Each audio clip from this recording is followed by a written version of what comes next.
The story begins with the image of the Hound of the Baskerville clan, Vikier van Baskerville, a man with long scars across his face, weathered by countless battles and always standing on the razor's edge between life and death. True to his name, he served his family and his father with everything he had. But now Vikier has been falsely accused of colluding with the demon race. He is kneeling there, a collar around his neck just beneath the guillotine. Vikier has been sentenced to death. The tether is cut. The blade falls and blood spurts as the head drops. The white-haired man standing there is the patriarch of the Baskerville family. He watches coldly as crows dive in to tear at the flesh of one of his hounds. Just before execution, Vikier swore to himself that if he could live again, after he had bitten his prey to death, he would never live the life of a hound again. Bright red drops of the hound's blood, the blood of the Baskerville line, fall one by one into the still water. The scene suddenly shifts. Moonlight pierces a dark room where an inscrutable cradle rests. It looks like a nursery. The babies lie in their cradles and cry without stop. Only the child in the middle stares up wide-eyed, wondering where he is. With his consciousness intact, the boy feels and asks himself. His body is heavy. The surroundings are noisy. No, this cannot be. Is this hell? The answer is, this is the domain of the Baskerville clan, a great, sturdy castle on the plains, a demonstration of the power of the Iron Blood Sword family. Inside the nursery, the children wail on and on when one cries. The whole lot cry. The patriarch Hugo Le Baskerville stands there frowning in discomfort, muttering, "Pathetic lot." Hugo walks up and down, hands in his pockets and complaining that there is not a single special child here. He thinks they're all rejects. Unconsciously, he stops before one cradle, glances over and grunts. This child seems to have attracted him. Hugo looks, then ponders a while, then looks down at the child lying there and appraises. This reject seems quieter. Hugo orders a servant, "Bring this child to the sword rack," and of course the man responds with respect, "Yes, my lord." The boy's eyes suddenly widen, a red gleam flashing as he looks toward Hugo, thinking to himself that the very culprit who accused and killed him stands before him. The powerful man in front of him, the celebrated patriarch of the Iron Blood Sword clan, is Hugo Le Baskerville. The small hand he raises to look at himself, now he is a scion of Hugo, Vikier van Baskerville, reborn as a child. Vikier remembers his past life. He lived as a hound, an illegitimate son, trained in the worst conditions. A dog must do whatever it takes to complete tasks: assassination, reconnaissance, ambush, intimidation. A dog does all the dirty work to help the Baskerville family become one of the 7 great clans. The reason Vikier was loyal was simple. He wanted recognition from the family and from Hugo. 10 years after the gate to the demon realm opened, the war with the demon race ended with humanity's victory, and the reward given to the hound who had devoted himself was abandonment. Vikier was executed by guillotine, the very scene we saw at the beginning, because the hound had come to know too much.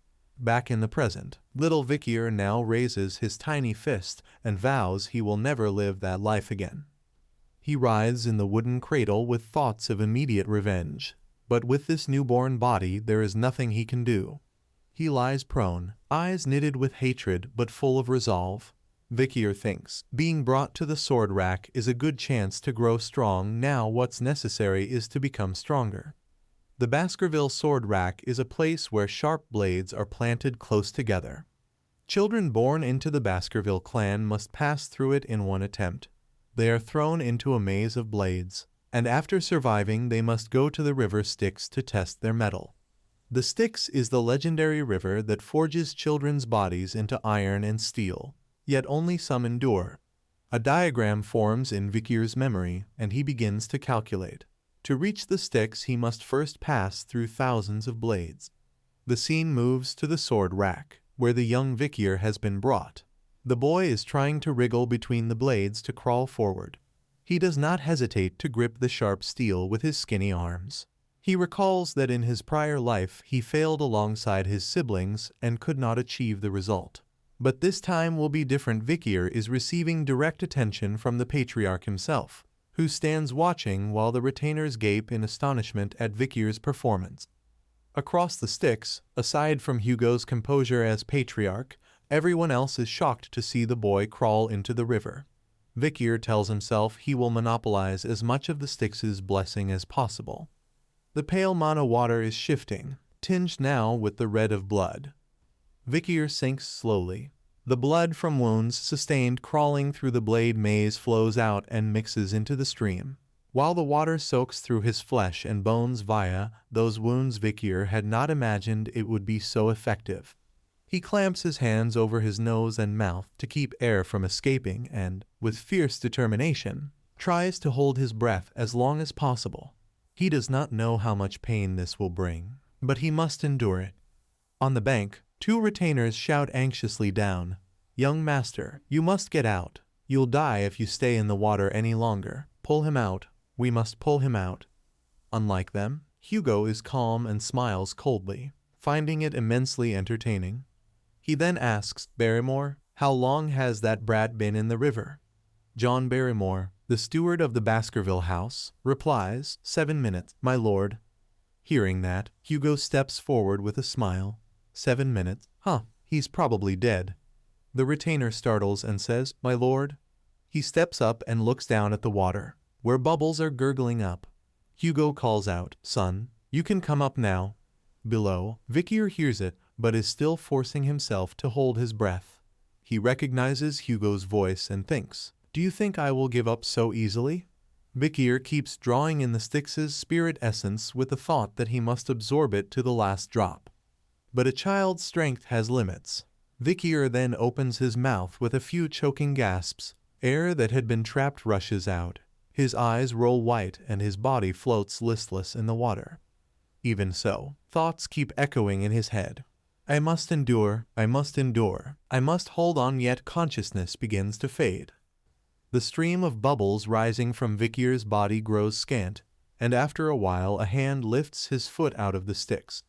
Hugo looks at Vikir in his hand with amusement and says, "Look at this little one, being in the Styx is not enough for him. He wants more to drink." He peers into the boy's mouth and notices that he already has teeth. Hugo asks, "What is the name of this child?" Steward John answers, "He is young Master Vikir van Baskerville, my lord." Hearing the name, Hugo repeats it with a cold smile, Vikir. Looking at the boy in his arms, temporarily unconscious from having drunk the Styx, Hugo remarks, "It seems I have a proper son at last." Vikir still clings to his vengeful resolve and allows himself a moment of joy. Hugo. The gruesome, feral image of the hound's head flashes before him, and he vows, "Now I need time to sharpen my fangs, and when the time comes I will bite your head to pieces." The furious face from the past combined with the present child's immaturity creates a stark contrast, but the hatred remains unchanged. He tells himself that the Baskerville clan will be erased from history by his own hand. Vikir van Baskerville.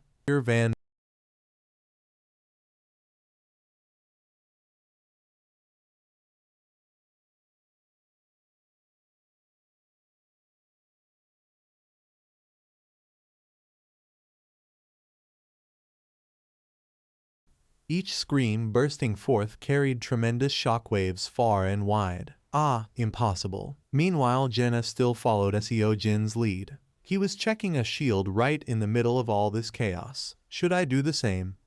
Finally, unable to endure anymore, she decided to voice a series of questions. "You know what's about to happen next, don't you? Why do we need weapons? Where are we? And what is that little fairy?" The reply was his indifference. "You really do have many things to ask. But right now just charge into battle and kill all the enemies. As for the rest, you'll have to find the answers yourself." Just as these words ended, a grim notification appeared. Marilyn 1 star has returned to the embrace of the goddess. Her battle soul will be honored to eternity. Clearly Seo Jin was already familiar with this mechanism. Damn it. While Jenna still had no clue what happened. It seemed that in that space rift existed something so terrifying that a series of similar reports followed. Calcuo, Lanto and Jackson 1 star have returned to the embrace of the goddess. Their battle souls will be honored to eternity. The battle time was so short that Seo Jin realized, is this why they are only 1 star? Jenna kept asking, What just happened? only to be silenced harshly by him. Quiet. Until the last one, who was also the leader of the group, stepped up. Lyle 1 star has returned to the embrace of the goddess. Party 1 was completely wiped out. Seo Jin pondered. Wiped out? That fast? While Usul raged furiously. Useless, already dead to the last one at just the first floor. And clearly Waitiver did not intend to end the game while there were still remaining people. Set up formation. Forming teams of heroes. Han, Jenna, Dazzle, Grit and Gale have joined Party 1. The previous outcome made Usul furious. The rest of you, go to battle. Seo Jin spoke up, unclear to whom. It's our turn now. While Jenna still confused in the list, why haven't any of those who went before returned yet? Suddenly Dazzle stepped forward and pleaded. Fairy, I suffer from arthritis, so I can't move much. Please exclude me from the party, causing Jenna to glare. But just now you were walking fine. The old man snapped. It just relapsed. Usul paid no attention. Damn these fools. Without the slightest concern or need to urge, Seo Jin directly led the way alone toward the front. Seeing this, Jenna of course would not back down and pulled Dazzle along. Just go. We will try to fight and survive. But he stubbornly resisted. I already said I have arthritis. Usul shouted loudly again. Shut up and get ready. Both Gale and Grit moaned. What does she want us to prepare for? I've never held a spear. Seeing them being so obedient, Usul finally returned to her previous cheerful and adorable demeanor. Good luck, everyone. Yet despite being dragged along, Dazzle still stubbornly acted. I think I have a stomachache now. Let me go. Until all the noises behind ceased. At last they officially stepped into another world through the space rift. Since it was their first time here, no surprise that curiosity and amazement filled the faces of Gale and Jenna. Questions poured out one after another at the bizarre yet chillingly solid sight of the structure. Where is this? A temple? They quickly discovered rows of pitch-black characters as if not yet activated. What do these words say? As if to calm them. At this moment news from the system popped up. Your current challenge floor is floor 1 of the main dungeon. Number of floors climbed in the Savior's Dungeon Tower is 0. The door is open. Please prepare. A violent surge of energy like a raging storm swept across along with Seo Jin's roar. Don't lose focus. It's starting. Not stopping there. The gate before them exploded with such an intense light it could engulf the entire wide area. In just moments, the cold scenery was replaced with the image of nature and a gentle breeze. They were directly transported into another dimension without knowing. Naturally, everyone was extremely panicked. Gale could not help but blurt out a question. Where is this place? Clenching his hands tightly as Seo Jin replied. Where else could it be? We are on the battlefield. A terrifying group of level 3 goblins mixed with fresh blood appeared right in front at the moment floor 1 description popped up. Type of mission: subjugation. Objective: eliminate all enemies. Witnessing their horror, this time Sweat broke out coldly on him with his advice. I already told you, fight and you live, don't and you die, so lift your head and...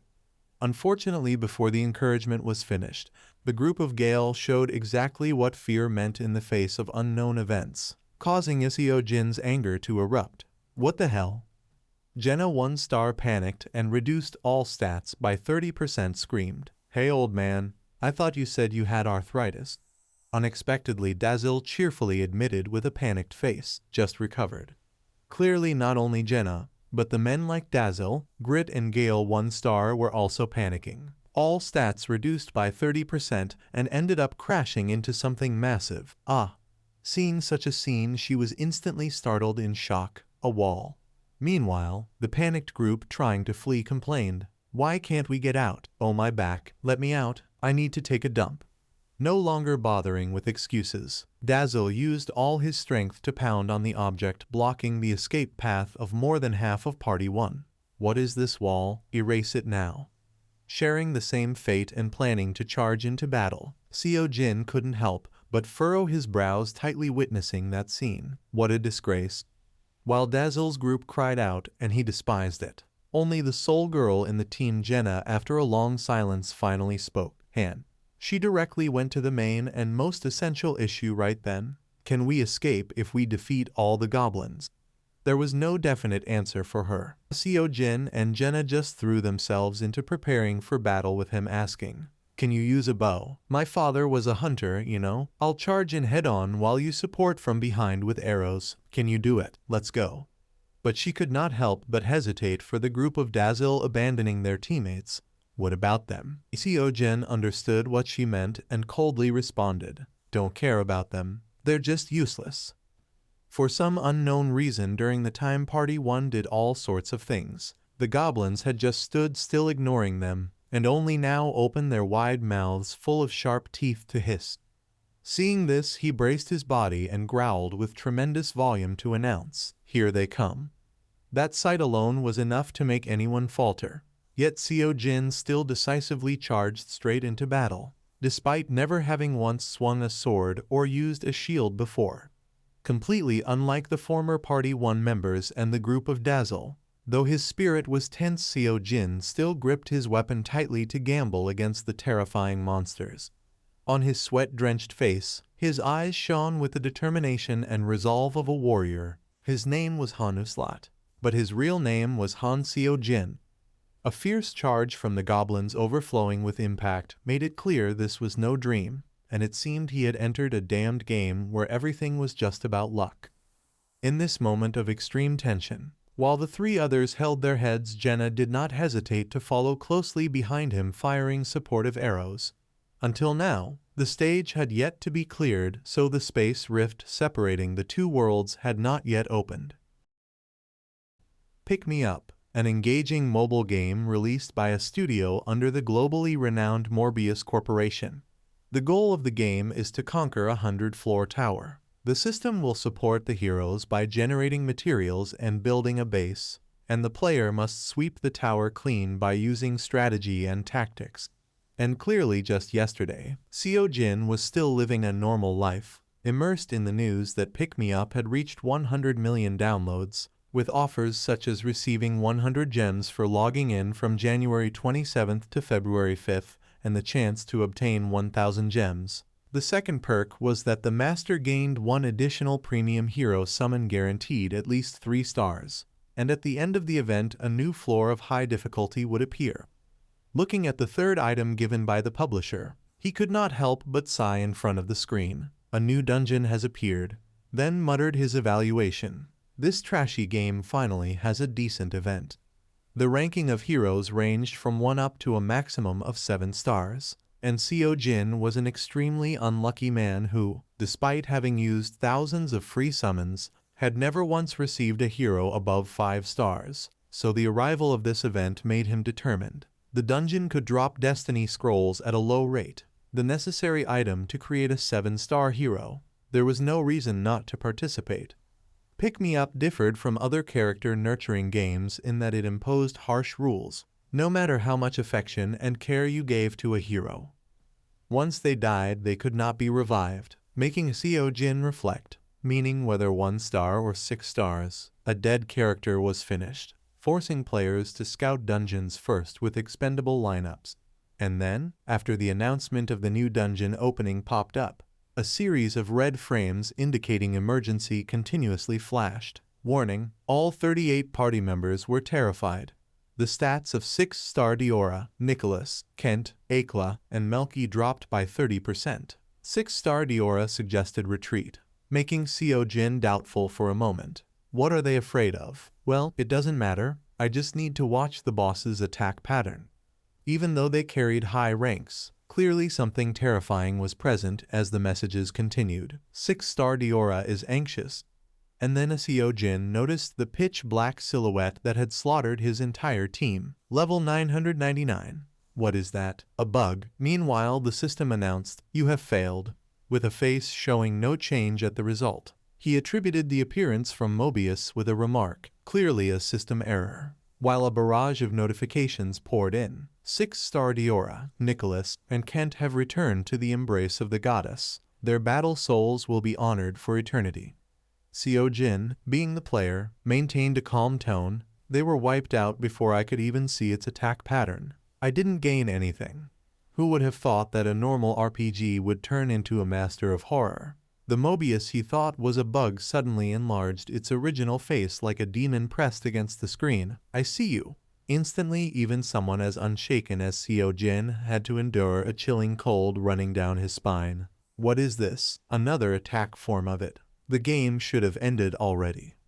Night fell without warning, and he panicked to the point of shouting. What? I can't see anything. Astonishingly, a prompt appeared out of nowhere.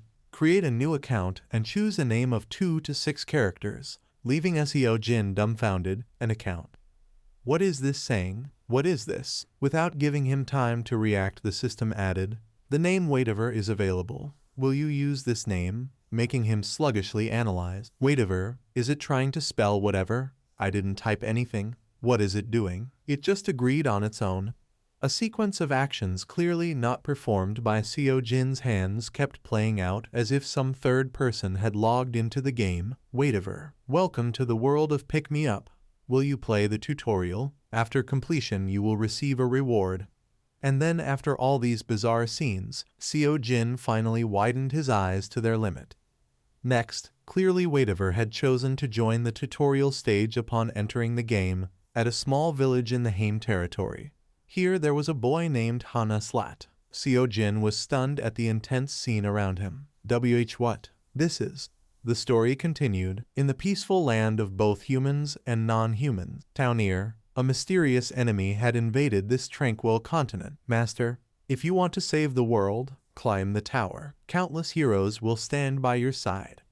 As these heroic words ended, suddenly something caused a sound on the fire-stained wall, drawing the attention of a man whose nerves were taut like Seo Jin.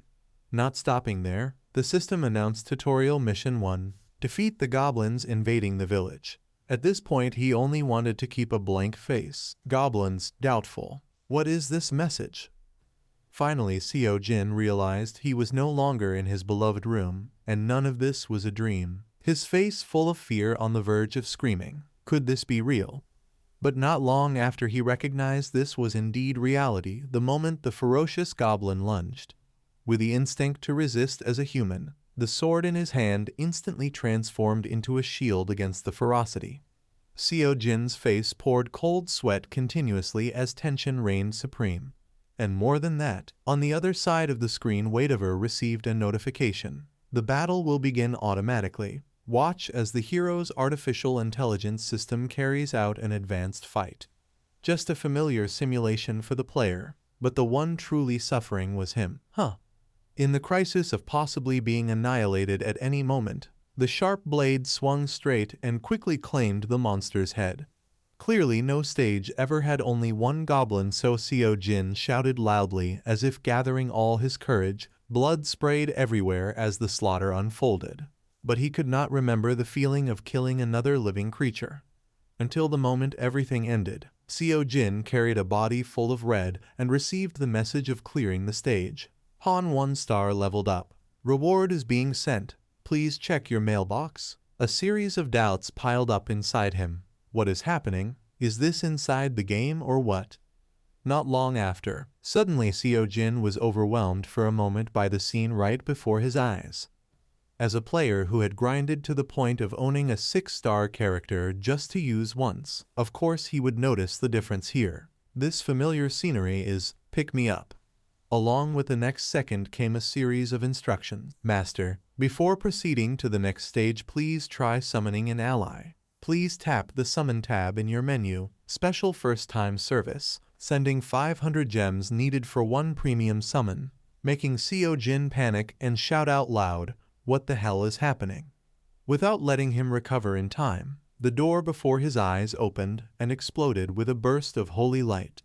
How congratulatory it was when Master Whatever had successfully obtained the super rare 4-star hero Shay.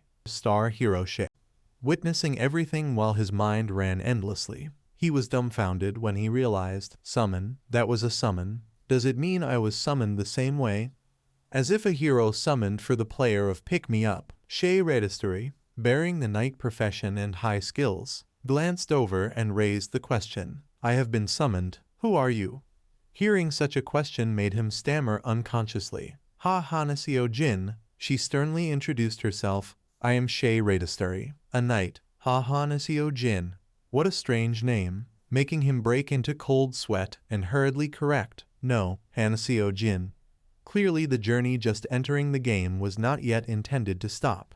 Try forming a party with any hero, drag and drop heroes into the formation tab, and create a unique team. Master, Han 1-star and Shay 4-star are now a team. Next, Master Webtoon put both of them into the dungeon again. Unlike Seo Jin, who had never wielded a sword, the 4-star hero Shay wiped out all 5 goblins in a flash. You are a newbie. You don't look like one at all, he immediately shouted. This is my first time. In just a moment, this scene truly displayed the absolute gap in skill, because between them there was a 3-star difference. So he had nothing left to say when the message came. Stage cleared. Shay 4-star leveled up and is MVP. Reward is being sent. Please check your mailbox. But the problem was what came after. When the system continued, Master, the heroes have bravely completed their battle. The final tutorial awaits you. The way to make heroes stronger is synthesis. The door has opened. Please tap the synthesis tab in your menu. Once a player, now a Seo Jin, knew very well what was waiting for him in the near future. I'm done for. To better support Webtoon, Usel appeared at this very moment with overflowing ferocity, urging, "Hey you, aren't you going? Master is waiting." Unexpectedly, all expressions on his face suddenly turned into stillness like a flat surface of water without ripples. Then, as if remembering something, Seo Jin panicked, wanting to confirm, Usel. Being a virtual character yet acting like this made her dumbfounded. That's right, I am Usel. No, wait, how? How do you know my name? What are you? As soon as he got the information he needed, his face once again returned to calmness. Of course I know her, because I played Pick Me Up a lot. And he slowly said, me, Han Seo Jin, causing no small confusion for Usel. Han Seo Jin, impossible, not Hanuslat. What? Why do you look different from the picture? Han Uslat, born in Taunir on the high map, doesn't look like that. The more she spoke, the more it fueled his annoyance. I am Han Seo Jin, born in Seoul, Gangseogu. Now take me back while I'm still talking politely. At this point Usel realized the scariest thing inside a game. Impossible. You came from Earth. Seo Jin really wanted to be speechless, or else from Mars. A silence enveloped, and right after was a crisis by no means small when she screamed, how the hell could this happen? I'm going crazy. No longer caring, Usel directly shouted straight into the matter. Now you just go in first. Of course Seo Jin opposed. No, if I go in I'll die. Clearly she ignored. You can't die, you'll just be synthesized, he shouted just as loud. That's the same. Unfortunately, no matter how much he tried, Seo Jin's strength was clearly no match for Usel. Anyway, just go in. As a character who voluntarily led the way into the synthesis place first, Shay cast her gaze over at the guy collapsed before her and gave one evaluation. So noisy. Without letting Seo Jin stand up, the announcement sounded again. Master, begin synthesis. A stream of light immediately enveloped his hand. Watching his body gradually turn into mist made his face pale because he understood clearly. Damn it. It started. The synthesis chamber is the place to increase power by combining 2 heroes together. One of the 2 heroes becomes the sacrifice to raise the stats of the other. In this process, the other character will certainly be destroyed. What Seo Jin feared most now was exactly what was happening. When the issue was that he had transmigrated into a 1-star hero, Han Uslat, and Shay was a 4-star knight. A normal player had no reason to save Seo Jin and destroy her. Despair mixed with faint hope pressed directly onto a mind that had never gone through such terrifying events. Am I about to die? Who would be stupid enough to synthesize a 4-star hero into a 1-star hero? Who would have thought right when the word synthesis complete rang? Seo Jin's body remained intact there along with his incomprehension. So it's over. Turns out a higher level character being synthesized in was real when Shay was disappearing into the light. Though he survived, he still couldn't believe it. Why did she disappear? It doesn't make sense. She's a 4-star hero and I'm just 1 star. Indeed, the difference between the two was revealed clearly through how they reacted to her disappearance, which was also the most critical moment. Shay just calmly gave an explanation. I wasn't chosen, that's all. Finally, before leaving the place he had just arrived, she didn't forget to leave behind a gentle smile shining brighter than the sun hanging high. I'll leave the rest to you, Han. The last words fell as Shay officially dissolved into foam and melted into nothingness. The cold sweat from the previous moment still lingered on Seo Jin's face, proving what just happened was real and not fake. I don't understand anything. Returning to the moment when he and the party participated in sweeping the tower. Grit 1 star had returned to the embrace of the goddess. His fighting spirit will be remembered forever. Ignoring the catastrophic fate of comrades, clearly Gale and Dazzle still insisted on fleeing despite the advice from Seo Jin and Jenna. Don't be careless, if you do that you'll die. Old man, fight, a monster is chasing. No longer having time to care too much about them. Whatever, after all he had been through so far, Seo Jin had survived. The way to synthesize heroes is drag and drop. It was designed for players to drag the sacrificed hero into the remaining hero. Though his hands were busy with the motions, he was still lost in thought about Waitiver's actions. Maybe that person slipped or was playing without thinking. I got lucky when Shay was destroyed because of a stupid mistake of the master. Not unexpected with this crappy game. After struggling for a while, Seo Jin finally shouted. Then what about the last two? Jenna, carrying strength and courage no less than anyone, responded, I will take one. But the others, for this matter he didn't need to think before denying. Think later, and that's that. But this distraction succeeded in creating an opportunity for a level 3 goblin to swing an axe in an ambush. The excruciating pain tearing his chest directly made Seo Jin roar loudly. He didn't know why he was summoned in to pick me up. But Seo Jin knew one thing. He was summoned as the 1-star hero Hana Slat. Regardless of the changes in his right hand, the solid wooden shield quickly slammed onto the monster's face. You bastard! Dark fragments of memory resurfaced. Right before entering this world, the bugged level 999 monster was laughing loudly. Now, he could confirm while forcefully pulling his hand out of the goblin's mouth. It's that bastard. I'm sure it dragged me here. The overwhelming pressure burst into an explosion and made Seo Jin officially ignite in a grotesque way full of terror. You messed with the wrong person. Until the final monster, also the one that dealt the most damage to him, was slain, Seo Jin was exhausted and sat straight down on the hard ground. Only Jenna remained, though her body was a bit battered, clearly not as bad as him. Her eyes filled with worry. Your arm, Seo Jin coldly replied. When I return, I'll be fine. Players don't have much say in battle, because most battles are carried out automatically by the heroes. Even so, the game still attracted more than 100 million downloads globally. The clearer reason was because they could observe this world like a god. Waitiver's eyes could enjoy this massacre without caring about anything. Facing humanity, delighting in the performance just like he once did. Seo Jin felt no fear, but instead sneered and muttered even knowing the other side couldn't hear. Fun, isn't it? He too was a player who liked the game Pick Me Up, creating items, strategy, tactics, nurturing heroes and finding hidden elements, even calling it a crappy game. Don't give up.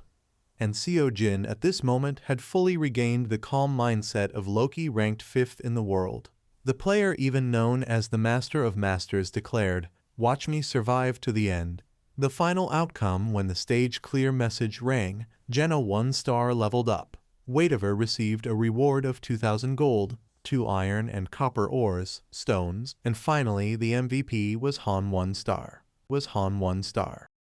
After the battle on the first floor ended, temporary peace arrived in the game under the account name Waitiver, giving time for Seo Jin to be forced to accept this.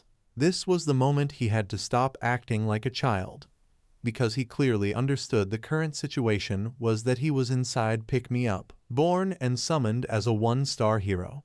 Here there were 2 ways for a hero to die, death in battle or through synthesis, and what was truly terrifying was that Seo Jin was only a 1-star hero, hopeless within Pick Me Up. We were nothing more than props, the most useless props. The stats of Seo Jin's Hano slot had just leveled to 5, and he did not even have a class. His stats were terrible and his growth potential extremely low. At this rate he would not be able to escape the danger of being synthesized. I have to become stronger, survive, take revenge, and return. If I do not get stronger, then that is nothing but a fantasy. Seo Jin did not know how things would continue from here. If he did not adapt quickly, then he would die and be swallowed. This reminded me of military service, damn it. In the current situation, just being strong in physical body was not enough. Seo Jin persistently trained without pause because he also had to become strong in mind. It was clear he could not survive without being able to remain calm. He strained his body with intense exercise along with bowls of soul broth for his mind. I still managed to grow up without parents or anyone to protect me. Try to remember that struggle. A series of movements showed no sign of stopping, as if Seo Jin wanted to squeeze every drop of potential out of himself. Witnessing from A to Z, Jenna could not suppress her curiosity and came to ask, "What are you doing?" Seeing a familiar face, Seo Jin did not plan to stop his movements and even managed both things at once. Training to kill monsters? What? Those blunt words irritated her. Why are you acting so rude? I came all this way to find you. The next moment after Jenna finished speaking, silence fell. Her eyes filled with emotions difficult to distinguish. Then she slowly stepped forward and picked up the weapon most familiar to her. I thought all last night about what I need to do from now on. First of all, we cannot escape from here, can we? Because my father was a hunter, I often liked to shoot arrows whenever I had free time. I will not hinder you. I think nothing will change if I just do nothing but cry. With her experience and outstanding talent, it was not difficult at all for Jenna at the moment she hit the bullseye. You know how to survive here, don't you? Without answering that question, Seo Jin instead asked, "Was yesterday your first real battle?" She firmly confirmed, "Yes, I just stayed at home all day." Though he already saw it clearly, he still asked, "Then how do you use a bow?" Jenna humbly replied, "Decent." Seo Jin's sharp gaze passed over and analyzed her information. From there he could not help but be a little surprised and gave a high evaluation of the only person who decided to fight with him. I guess she just increased 4 stats after yesterday. In the case her growth is lower than mine, but in return she has a crucial skill, even though she is only 1 star. Even though she was a bit clumsy since it was her first real battle, she could still kill a goblin. She seemed unwilling to throw her life away and even had a clear goal of what to do next. Truly a diamond in the rough. Seo Jin had no hesitation to agree. "All right, I will help you." And then an arm whose owner was unclear reached out. It turned out to be Jenna who, after being acknowledged for her ability, smiled brightly. "My father once told me that if I wanted to survive I had to choose someone to follow. He was a good father, wasn't he? Entirely different from the chilling dread of facing death." This moment the sweat flowing down Seo Jin's face was the result of his efforts and gave him time to carefully weigh each of Jenna's words.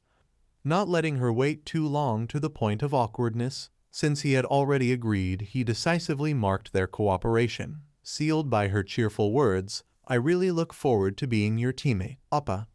This news was even engraved by the system. Jenna 1 star has goodwill with Han 1 star. The friendship between the two has been created. Heroes befriending another will gain bonus rewards when in the same party, making Seo Jin thoughtful. This message was a little worrying.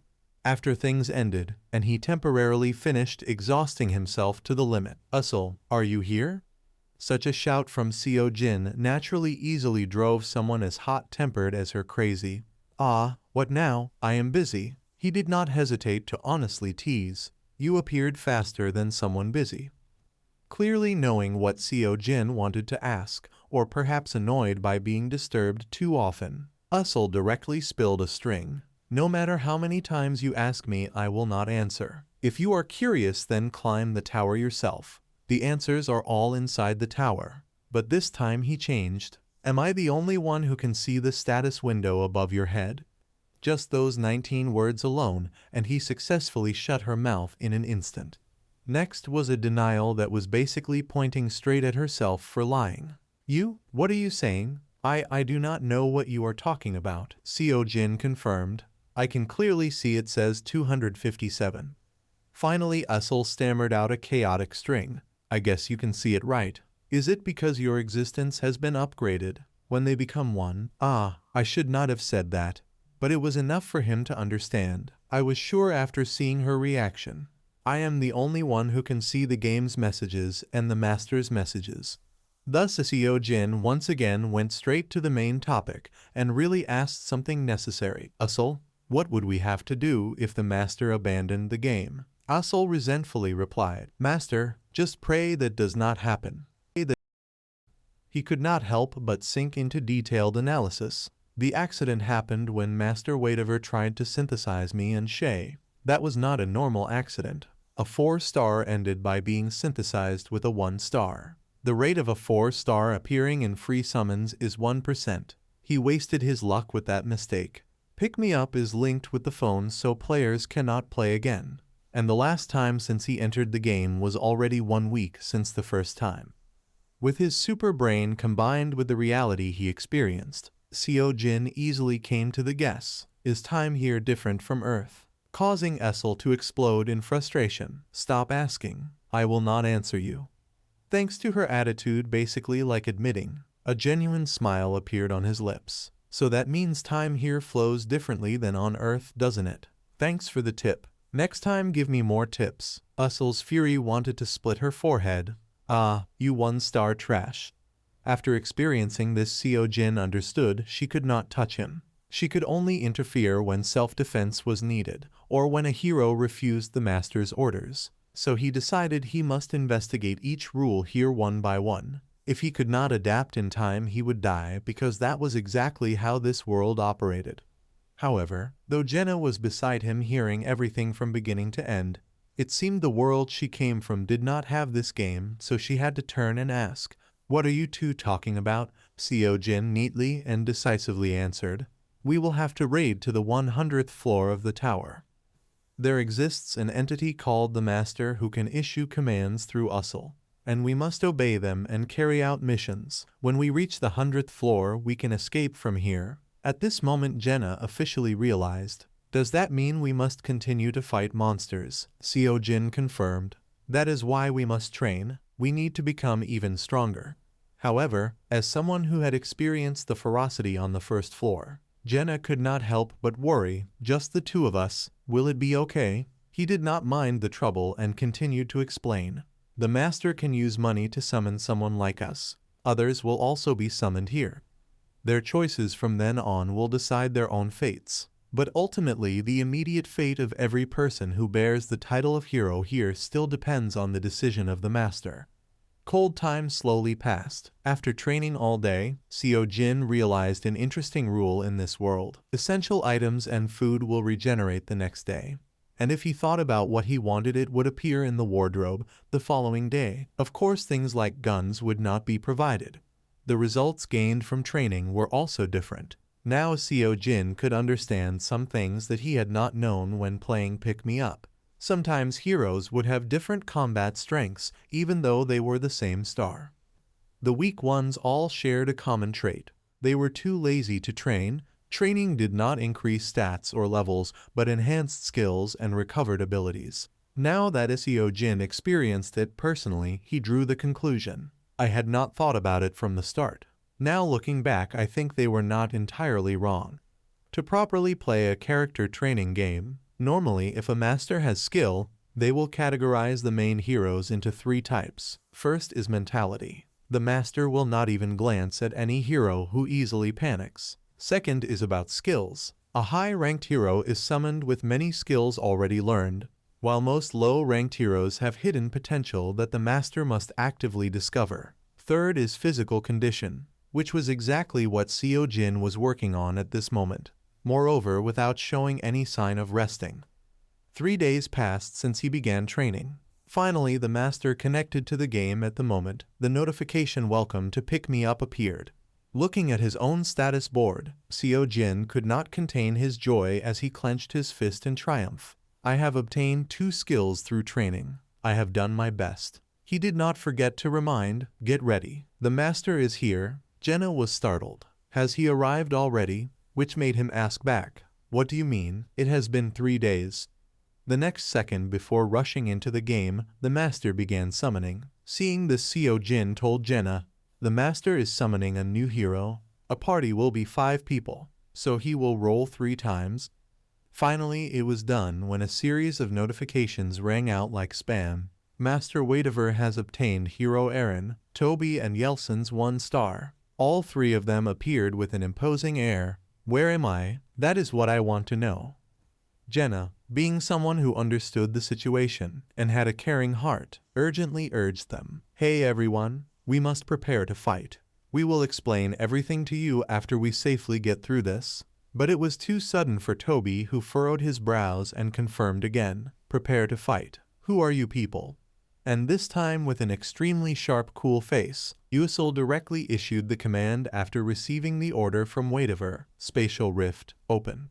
All 3 Eren, Toby and Yelson's 1 star were of course dragged by the master into Team 1. At this moment urgency was evident on Seo Jin's face. "Jenna, choose a weapon before it is too late." She ignored the new heroes. Yes. Right at that moment a game tip popped up. A hero without equipment will automatically fight with an old iron sword. Seo Jin knew its presence well. Because the previous team had died with weapons on them, we had no weapons to supply. While Usul kept urging, "All of you come here now," which agitated Toby and Yelson's. "Who are you? Send us back." Jenna quickly stopped them. "Stop it. It will be worse if we fight with her."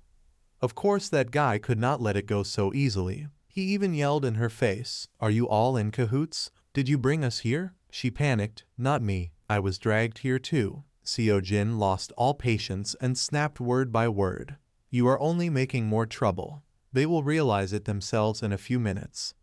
Indeed, it was just as he predicted. Clearly they did not intend to stop as they continued screaming hoarse. "My wife is waiting for me. Send me back. I am a poor farmer without money." "You caught the wrong person," which made Usul furious. "Are you not going in yet?" Jenna still worried. "Will they die?" Seo Jin coldly emphasized. "As long as they do not lay a hand on Usul, it will be fine." The outcome of that struggle was obvious, with Toby and Yelson's suffering a miserable defeat, while Eren fearfully knelt down. "I am sorry." Usul was extremely irritated. "You must listen carefully when I speak, unlike those guys." The next moment there was no time to waste. The spatial rift gradually closed. At the end of it all, the beaming smile, no different from a devil's, was clear on her lips. "Enjoy yourselves." The whole group was officially transported to the 2nd floor. The mission included subduing the target and wiping out all enemies. Like a reenactment of the 1st floor, panic overflowed on the faces of Yelson's group. Where is this?" Seo Jin, with full experience, was already in stance. "Jenna, are you ready?" She still stammered slightly. "Why, yes." Unlike the simplicity of the previous playthrough, now before them were 2 fierce species, level 4 prairie wolves and level 3 goblins. Just this small appearance alone successfully struck the spirits of the newly summoned heroes. Eren, Toby and Yelson's 1 star were terrified. All stats reduced by 30%. They even cried out in unison, "What is that?" Seo Jin's sharp pupils seemed to notice something different and glanced over. It turned out that although Jenna outwardly forced herself to stay calm, she could hardly restrain her panting. And the truthful message right above her, "Jenna 1 star is terrified. All stats reduced by 30%. He gasped. "She is scared too." So he did not hesitate to poke her with a senseless jab. "Did you eat something really bad?" This sudden action made Jenna so frightened that she jumped. At this moment she directly bristled and scolded Seo Jin to his face, "Do not scare me like that." But he did not mind and slowly entrusted, "Take care of the 2 goblins. I will deal with the wolves." And it was precisely thanks to this gesture from him that successfully changed the status of his companion. Jenna 1 star is no longer terrified. Thanks to that, Seo Jin could also relax as his gaze slid behind, meaning she was only startled a little. Thank goodness. Compared to her, none of the new ones could provide any support. Without giving them time to settle down, the goblin in the opposing formation brandished its weapon, and thus launched the battle, forcing Seo Jin to shout, "They are coming." The sharp fangs of the prairie wolf, as big as a washbasin, lunged with fierce momentum. Of course, to counter it was the ferocity and momentum no less than the monsters that belonged to Seo Jin. Unlike the previous struggles where even after killing enemies he had trouble, the results after training were enough for him to not need to bother with redundant moves. Yet feeling the still strong pulse transmitted through the sharp blade, Seo Jin furrowed his brows at the discovery. Still alive? Is it because of this trash weapon? Clearly nothing could stop his advance. Seo Jin directly spun his arm to deliver another heavy strike. Still, the heavy swing was brought straight down. In the end, he succeeded in slashing the enemy to death, killing one. The emblem of the Baskerville family is the image of two blood-red swords crossed with a dog in the center, and they are known to the world as the Clan of Madmen. Every child born there receives strict education. After learning how to walk, they must climb a steep mountain to train their basic endurance, with no rest allowed outside the regulated time. When sleeping, they must lie with the corpse of a demon beast or an imp to adapt to the harsh environment. When that phase ends, they will be 8 years old, and the little hunting dogs must face evaluations filled with dreadful hardships. That is why the Baskerville clan began to be called the Clan of Madmen. On the day of the survival practical assessment, the children are given weapons and sent into the gloomy forest. And today, the young hunting dogs gather at Mount Le Rouge et Le Noir, a mountain filled with demonic creatures captured from the border of their territory. The children stand in orderly lines before a squad of mysterious hooded figures of the family. The instructor of the Baskerville clan, the guide dog Pavlov van Baskerville, stood there and said, "Young masters, the content of the practical evaluation is still very simple." He announced, "Survive here for 1 full month and hunt powerful demon beasts. You only need to remember these 2 things." The children listened nervously as knowledge was explained. You will be awarded 10 points when you successfully save someone's life, 30 points when you save someone without being seriously injured, 50 points if you survive by eliminating another young master, 70 points when you hunt down a demon beast and survive, and 90 points if you meet all the conditions stated before. Pavlov pointed at the badge on the children's necks and added, "Furthermore, a badge stolen from another will be counted as bonus points." The situations were listed clearly: 0 points if you die, and there is no way to gain 100 points. I hope all of you remember Lord Hugo's teaching, "Let your guard down and you will die instantly." Pavlov's voice grew deep. "I advise you not to leave the forbidden zones, because Mount Le Rouge et Le Noir holds many unexplored dangerous areas. I suggest you stay within the zone containing demon beasts that we have already tamed. Guide dogs and guardian knights will secretly score you during the trial." Vikir stood there calmly, because with memories of his previous life, he already knew all of this too well. Beside him 2 children whispered, "Is that the boy who was drowned in the Styx River for 7 minutes? There are also rumors he strangled 2 venomous snakes in his cradle." Around them was endless gossip about the genius child. "I heard he also achieved maximum score on the written exam. Let's see if he performs well in the practical test."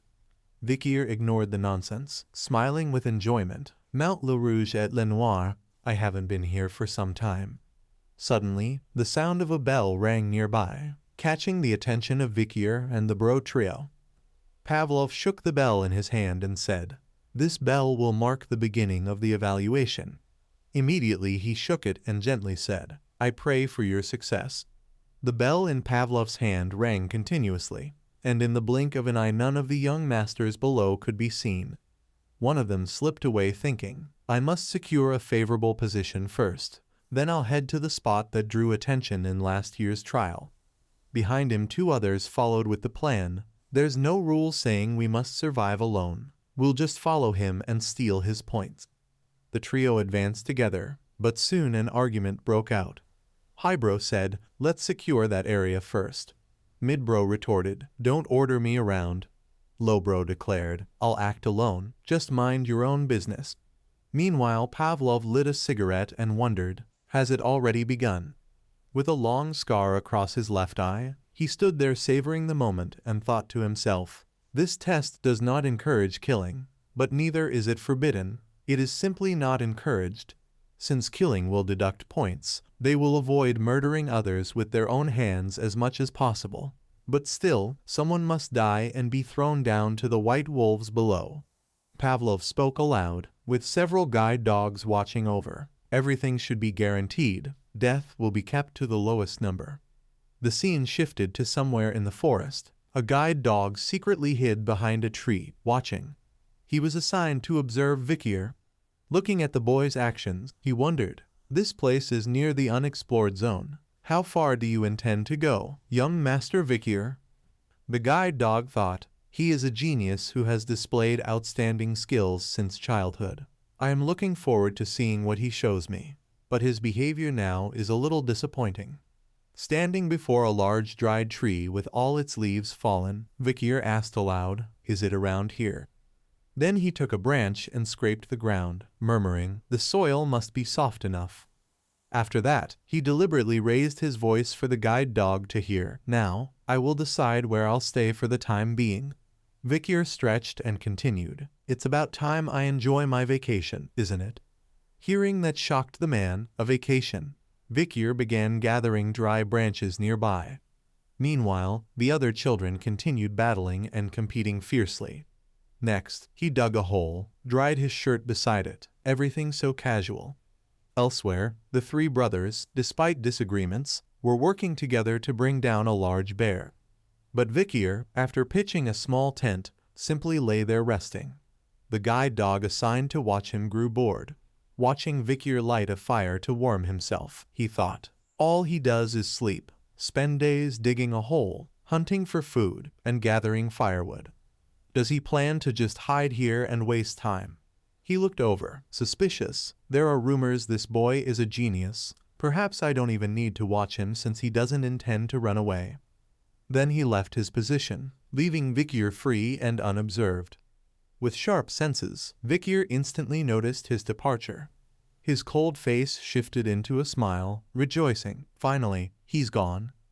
Looking at the crackling fire and the roasting meat, he murmured, "Camping is also a bit nostalgic." He recalled a past life mission where someone told him, "Hey chief, cacao beans are the best way to remove the stench of meat, especially concentrated in blood beans." Now Vikir applied that knowledge, throwing several cacao beans into the fire. Immediately they burned and released their distinct aroma. Vikir gazed into the distance, murmuring, "The obstacles are gone, and my preparations are complete. The spike pits in front of me are already camouflaged." He asked himself, "Shall I begin my hunt?"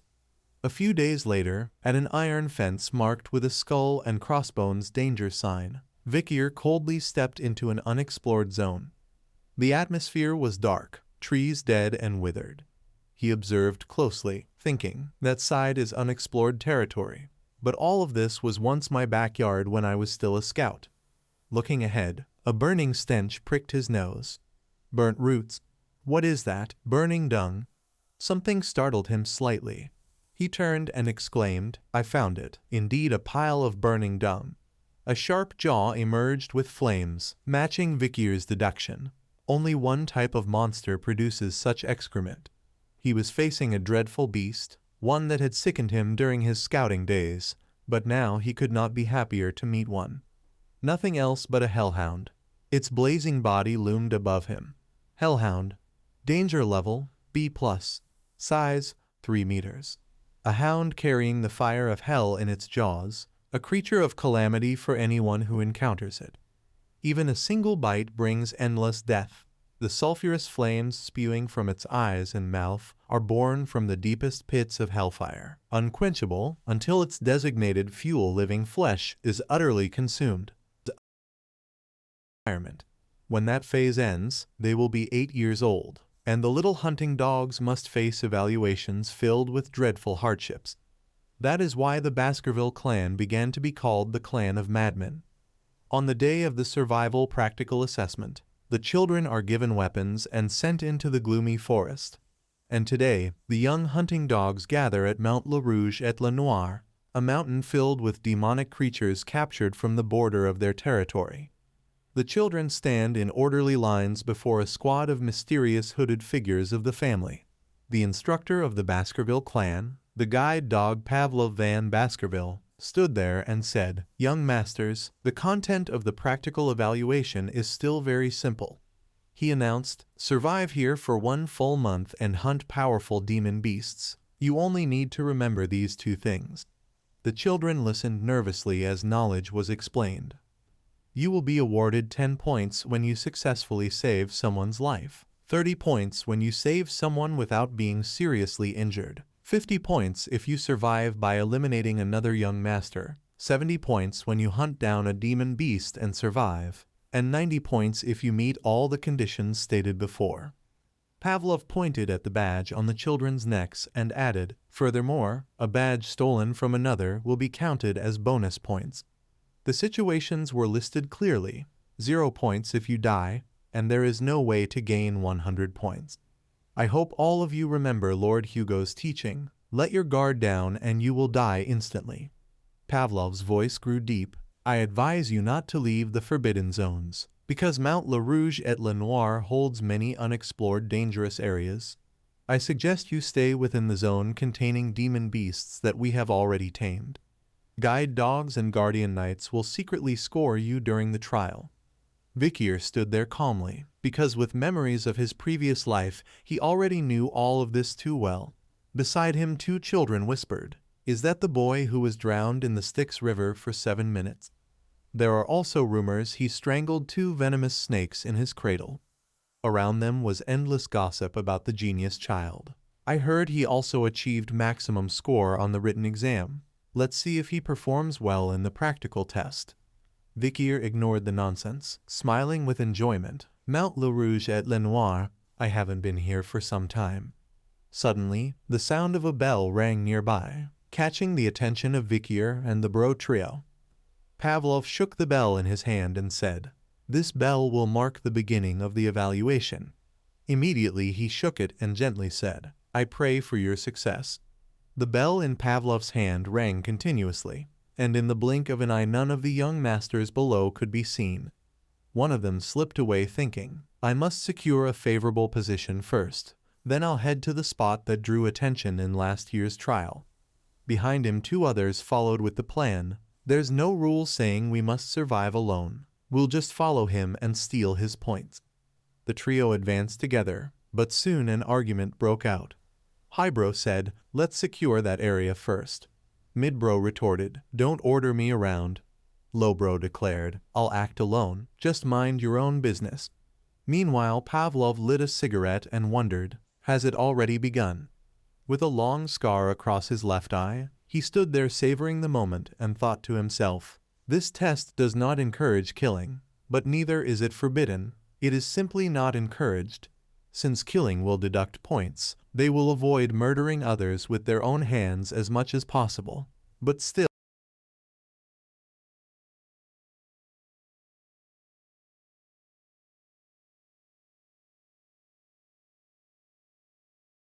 someone must die and be thrown down to the white wolves below." Pavlov spoke aloud, with several guide dogs watching over. "Everything should be guaranteed. Death will be kept to the lowest number." The scene shifted to somewhere in the forest. A guide dog secretly hid behind a tree, watching. He was assigned to observe Vikir. Looking at the boy's actions, he wondered, "This place is near the unexplored zone. How far do you intend to go, young Master Vikir?" The guide dog thought, "He is a genius who has displayed outstanding skills since childhood. I am looking forward to seeing what he shows me. But his behavior now is a little disappointing." Standing before a large dried tree with all its leaves fallen, Vikir asked aloud, "Is it around here?" Then he took a branch and scraped the ground, murmuring, "The soil must be soft enough." After that, he deliberately raised his voice for the guide dog to hear. "Now, I will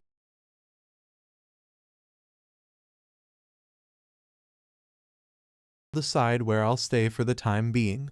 Vikir stretched and continued, "It's about time I enjoy my—" The door of the synthesis room burst open, standing tall in the draft that swept through and rustled the leaves, sowing into the air a chilling sense that made the spine shiver. Right within that scene, Seo Jin quietly observed every movement and realized opportunities. Not just one but countless others had been created. details that seemed insignificant and never appeared on the screen. Yet the master was by no means unaware. He knew exactly who fought on the front lines, who took initiative, and who was lazy. And now Han and Jenna were officially added to the favorites list. Without giving them time to recover, Yusil immediately flared up, pointing her finger and shouting loudly, "Jenna, Yelsons, get into the synthesis room. Hurry." Jenna turned in confusion toward Seo Jin. "Hey." But he did not show any sign of concern and only calmly reassured her so she would feel at ease. "Go, nothing will happen to you." At that very moment, as the atmosphere grew heavier, Yelsons turned to him with a pale face. What will happen if we go in there?" Seo Jin did not hesitate and answered quickly. "Surely you will be judged based on what you have done." Hearing that, the man immediately exploded in anger and shouted, "I didn't do anything. I was just dragged here for no reason." Seo Jin furrowed his brows and urged with a look of complete impatience, "Get in there," while Essel beside him, for once, nodded in rare agreement. This is the first time we've shared the same thought." Next came the harsh words that struck him speechless. "So what do you want me to do? Help you? If at least you pretended to fight, then things would have been different." And then she too snapped and scolded bitterly, "I'm sick of you. Just get in there already." Finally, the gate of the synthesis room closed tightly after it had taken in all those who were named. The system indifferently displayed the cold words, "Do you want to synthesize?" Meanwhile, Yelsons, though not knowing what would happen, still had enough intuition to scream, "It's not fair, let me." But before he could finish the sentence, a surge of blue flames suddenly erupted and swallowed every sound. After the stream of synthesis data was completed, Jenna leveled up and acquired the skill Eagle Eye display, then stepped out in utter bewilderment and exclaimed, "What just happened?" That guy turned into light and disappeared. Yet in response to that panic came only Seo Jin's cold words, "In this place, the useless die to be offered to others. Now it's my turn." With that he turned his gaze toward Toby and Aaron, who were trembling, not knowing which of them it would be. At the same moment, Usul raised her hand and pointed straight at them, loudly calling the names. "Next are Han and Toby." The face of the one just named instantly changed color. Beads of sweat poured down like rain as he stammered uncontrollably, I. Entering the room where everyone was filled with fear, only Seo Jin remained calm. By then, Toby was pushed to the brink of madness and burst into crazed laughter. "Ha ha ha, you're sending me home, aren't you? Right, I'll get to go home." Ignoring all the desperate delusional cries, Seo Jin only spoke blandly, "That's right, just think of it that way." "What must come will come." A scream tore across space, echoing in horror. And in that instant, the system displayed synthesis complete as Toby turned into a halo of light and vanished into nothingness. From that place, Seo Jin slowly stepped out in a calmness so chilling that once again the emotionless voice descended to announce Han leveled up and gained the skill Composure. Passing by Aaron, who was frozen in terror, he only tossed out a short phrase heavy as a blade, "Lucky you." Jenna at this moment looked toward the cold synthesis room in fear. "So if the master thinks you are useless, then you will disappear in there." Seo Jin glanced at her with a question. "Why so sad? Aren't you the one who doesn't want to be left behind?" Hugging herself tightly in relentless trembling as unease gnawed at her mind, she mumbled, "If I become useless, then one day this will happen to me too." Seo Jin curled his lips and repeated the bare rule. "The higher we climb, the stronger the monsters and players we face will be. Either we die by the enemy's hand, or we die by being sacrificed like that." She frowned. "Is that so? Seems like you know everything, huh?" To that anxiety, he gave short advice. "If you want to live, then do exactly as your father told you." Then emphasized the core point to engrave, "Stay close to the strong." Time quietly shifted into the second day, at the training ground where the dummy figures still stood alone like soulless sentinels.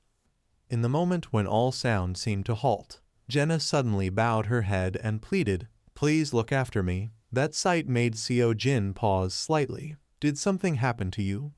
Jenna inhaled, then straightened up, her voice trembling but clear as she recalled his words. "You said stay near the strong, so I will get close to the strong. Please take care of me." That left Seo Jin somewhat at a loss for words. Unbelievable. If you work hard you won't die, so don't worry too much about that. When the air was still suffocating with tension, a sudden cry broke the silence. Please look after me too. Eren stepped forward with clenched fists and earnestly begged, I'm sorry, I've been so stupid. I only caused trouble every day. No matter what happened I left the two of you to fight alone. That was truly a cowardly act. But from now on things will be different. But those pleas did not move Seojin. How can I trust you? Seeing he still hadn't gained approval, Eren bowed his body 90 degrees. If you want me to kneel, I'll agree. So please, Jenna beside him chimed in. Seems like at last he has made up his mind. Without giving a definitive answer, Seojin directly reversed the question. Hey, have you ever fought a monster? Before coming here I had never fought any monster either. Eren froze slightly as he caught the weapon Seojin threw to him. But you're so good, he coldly explained. The difference is in determination. Determination to win or just to survive. The glint of steel made Eren follow without blinking, while Seojin continued, That's a spear. I'm no expert, but I've heard it's the easiest weapon to use. Try it. Do you know the basic theory of melee, mid-range, and ranged combat? As one skilled with one of the three, Jenna quickly showed her knowledge. Melee uses swords, mid-range uses spears, and long-range uses bows. The basic theory is like that, right?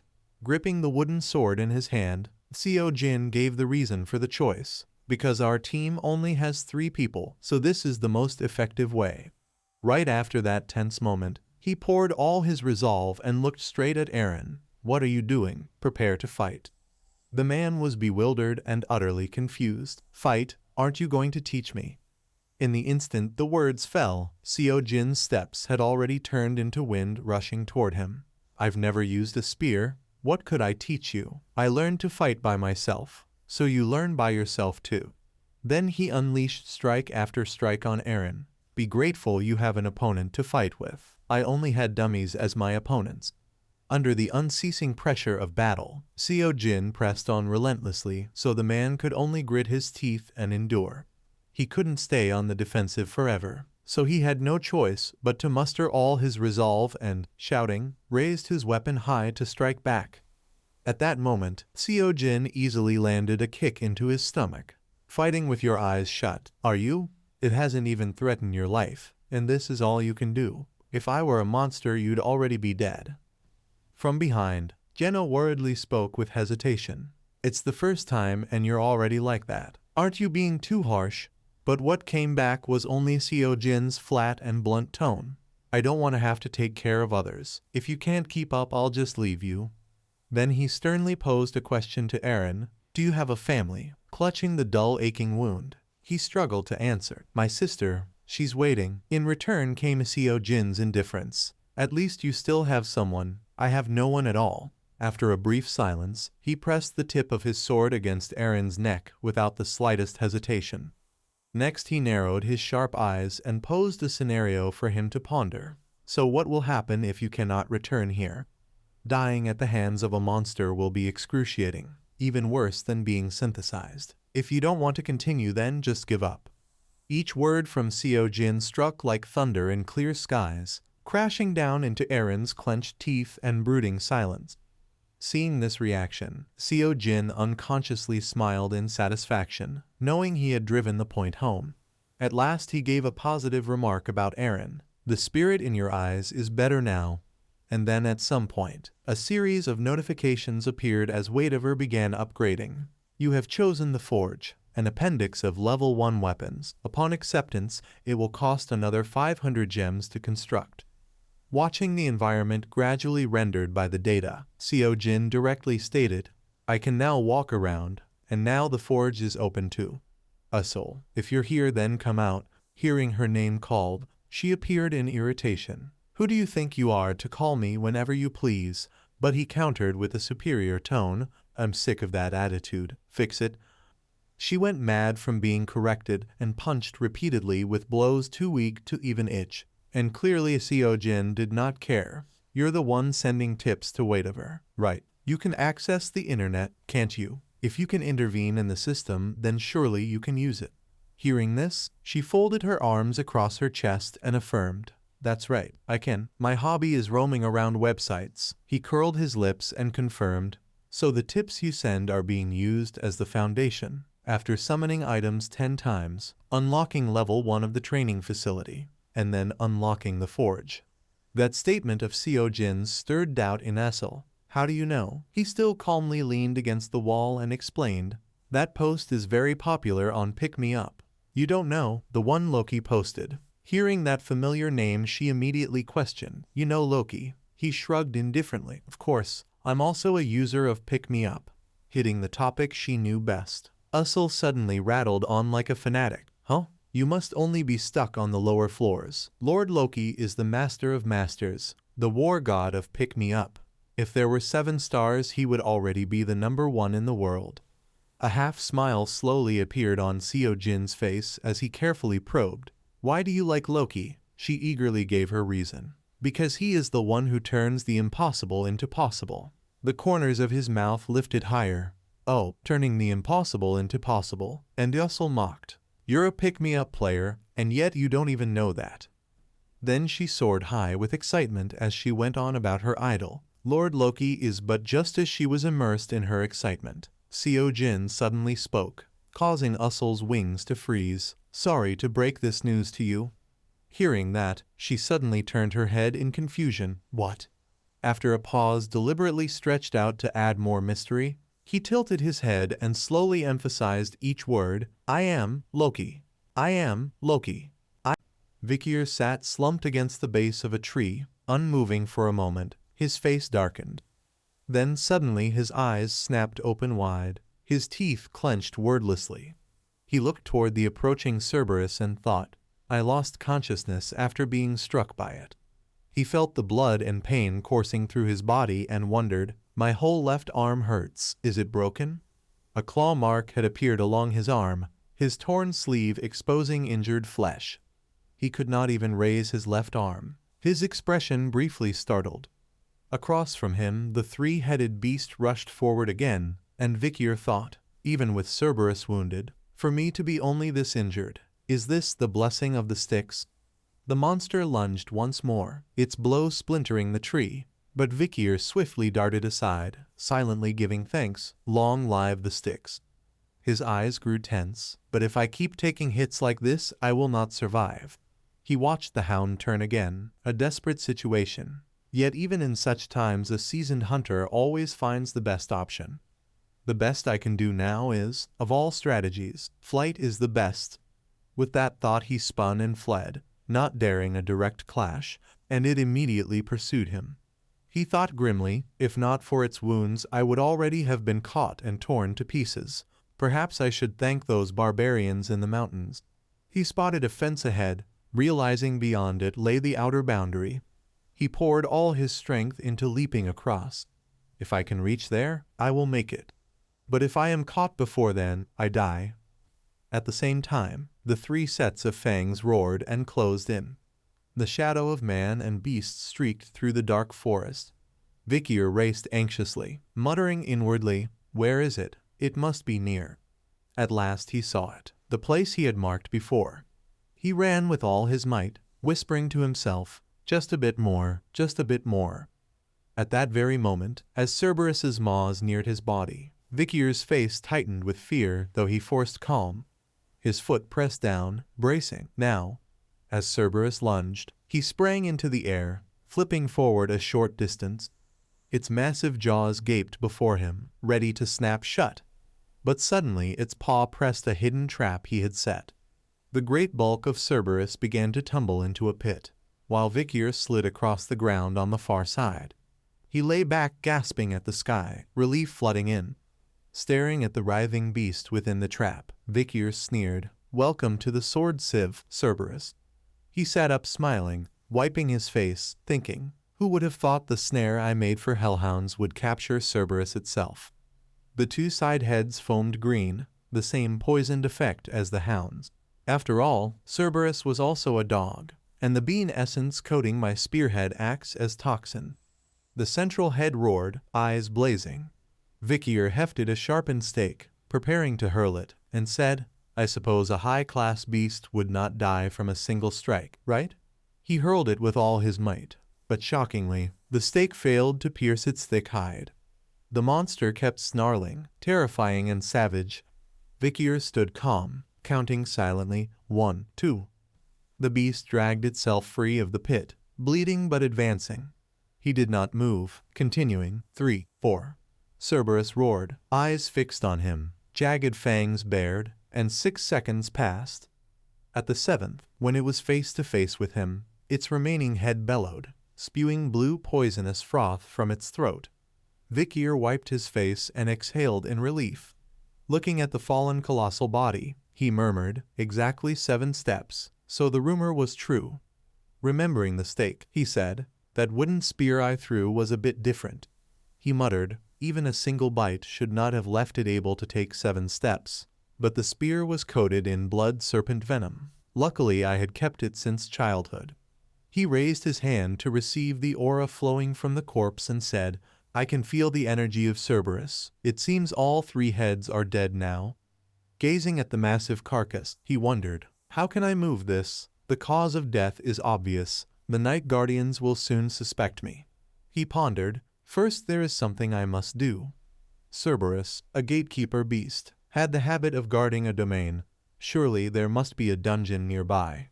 A dungeon, a strange place full of treasures, and sometimes dwelling of powerful fiends. He took some of the beast's blood and smeared it over himself, thinking, if the gatekeeper is dead, the dungeon may be empty. If I mask my scent with that of Cerberus, I can avoid most encounters. He thought further, the humus, the dry leaves, broken branches, tracks and saliva, I will follow these signs back. Quietly he traced the trail left by the 3-headed hound. After a while, Vikier stood before a dark cave mouth exhaling malevolent breath. Here it is, the dungeon guarded by Cerberus. He entered and recalled, I remember coming here before rebirth. I discovered it 10 years later, but it was empty then. He stood staring inward, but now was different. Amidst the rot, I can smell mana. This place has not yet been touched. He peered into the dungeon, swallowed by blackness, light failing to reach the end, deeper than I thought. Vikier smirked coldly, unable to hide the thrill and satisfaction of the dungeon about to be explored. He stepped inside and wondered, what treasures might await me here? Treasures gradually rendered by the data. Seojin directly stated, I can now walk around, and now the forge is open too. Usul, if you're here then come out. Hearing her name called, she appeared in irritation. Who do you think you are to call me whenever you please? But he countered with a superior tone, I'm sick of that attitude, fix it. She went mad from being corrected and punched repeatedly with blows too weak to even itch, and clearly Seojin did not care. You're the one sending tips to Waitover, right? You can access the internet, can't you? If you can intervene in the system, then surely you can use it. Hearing this, she folded her arms across her chest and affirmed, that's right, I can. My hobby is roaming around websites. He curled his lips and confirmed, so the tips you send are being used as the foundation. After summoning items 10 times, unlocking level 1 of the training facility, and then unlocking the forge. That statement of Seojin's stirred doubt in Usul. How do you know? He still calmly leaned against the wall and explained, that post is very popular on Pick Me Up. You don't know, the one Loki posted. Hearing that familiar name, she immediately questioned, you know Loki? He shrugged indifferently. Of course, I'm also a user of Pick Me Up. Hitting the topic she knew best. Usul suddenly rattled on like a fanatic. Huh? You must only be stuck on the lower floors. Lord Loki is the master of masters, the war god of Pick Me Up. If there were 7 stars, he would already be the #1 in the world. A half-smile slowly appeared on Seojin's face as he carefully probed. Why do you like Loki? She eagerly gave her reason. Because he is the one who turns the impossible into possible. The corners of his mouth lifted higher. Oh, turning the impossible into possible. And Usul mocked. You're a pick-me-up player, and yet you don't even know that. Then she soared high with excitement as she went on about her idol. Lord Loki is but just as she was immersed in her excitement. Seojin suddenly spoke, causing Usul's wings to freeze. Sorry to break this news to you. Hearing that, she suddenly turned her head in confusion. What? After a pause deliberately stretched out to add more mystery, he tilted his head and slowly emphasized each word. I am Loki. I am Loki. Vikir sat slumped against the base of a tree, unmoving for a moment. His face darkened. Then suddenly his eyes snapped open wide, his teeth clenched wordlessly. He looked toward the approaching Cerberus and thought, I lost consciousness after being struck by it. He felt the blood and pain coursing through his body and wondered, my whole left arm hurts, is it broken? A claw mark had appeared along his arm, his torn sleeve exposing injured flesh. He could not even raise his left arm, his expression briefly startled. Across from him, the three-headed beast rushed forward again, and Vikir thought, even with Cerberus wounded, for me to be only this injured, is this the blessing of the sticks? The monster lunged once more, its blow splintering the tree, but Vikir swiftly darted aside, silently giving thanks. Long live the sticks. His eyes grew tense, but if I keep taking hits like this, I will not survive. He watched the hound turn again, a desperate situation. Yet even in such times a seasoned hunter always finds the best option. The best I can do now is, of all strategies, flight is the best. With that thought he spun and fled. Vikir quietly walked inside the dungeon, red aura energy radiating everywhere. He looked up at the rock wall and thought, there are quite a lot of ruby veins in many places along this wall.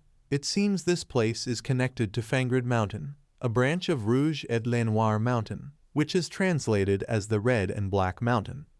At the end of the tunnel, a dazzling light shone out. Vikir speculated, that must be the inside of the dungeon. He raised his hand to cover his face, closed one eye and tried to look towards it. Vikir stepped into the dungeon gate. In front of him was a large gem floating above a small pillar. He approached and said, it glows inside the dungeon. It must be an artifact that radiates light by absorbing mana and channeling it into the ruby. Vikir was startled as he looked down at the base of the pillar. A dried-up skeleton was leaning against it with a piece of paper in front. He wondered, has someone been here before me? Vikir picked up the paper and observed injuries all over the body as if slashed randomly by a blade. The blood had long dried up. Looking at the skull turned to the side, he speculated, it seems it has been quite some time. Vikir lifted the paper and read its contents. At this moment, my name no longer matters, so it could be anything. I will call myself Cain. I find it unnecessary to taint this pure sheet of paper with my real name. Reading this, he pondered, this writing style has been passed down in the Baskerville clan for generations. Could this person also be a member of the Baskerville family? He continued to read, I am writing this because I want those who come after not to make the same mistakes as I did. The legend of the clan has told that this place is an ancient dungeon, and my brother Abel accidentally discovered it. We tried countless times to explore this dungeon. We defeated numerous monsters and reached this stone chamber, faced with a supreme riddle here. And this riddle trapped us for a very, very long time, for 3 whole years. At this point Vikir murmured, 3 years, they must have craved the treasure inside desperately. This supreme riddle must be somewhere in the dungeon. He then looked at the inscriptions beneath the pillar holding the large ruby and wondered, is that it? The question written there said, what enters as 1, but inside becomes 2, only when it is 1 can it leave. Vikir continued reading the paper. With the narrow understanding of the riddle my brother and I had, we thought long and hard, and we both came to the same conclusion. We are twins. When in our mother's womb we were 1, but when born we were separated into 2. That also meant that between the 2 of us, only 1 could leave with the treasure. Right. They decided to face each other in a fratricidal battle to find the treasure hidden behind the riddle. In the end, after a long and fierce fight, he killed his brother. A stab through the heart, and now only 1 remained in this place. But even so, nothing changed here at all. The 2 of them were now 1, but he still received nothing, which drove him insane. He looked down at his brother's corpse in agony. I killed my brother, I killed him, I killed him. After endless remorse, I decided to leave this place. If anyone is brave enough to reach here, I want to tell you one thing, leave this place immediately. All this place does is drive people mad with greed. There is nothing to gain in this damned cave. Vikir let the paper drift away and mocked. So in short, what he meant was, even if I overcame everything to reach here, there is no reward at all. But I am not a twin. He looked around the dungeon and thought, but I am not a twin. The riddle posed is still the same, which means Cain and Abel had solved it wrong. What enters is one, but inside becomes two. Only when it is one can it leave. What could that mean? The things here are connected together. The dungeon, the giant ruby, and the skeleton lying there. Vikir told himself, think, a dungeon that cannot be conquered does not exist.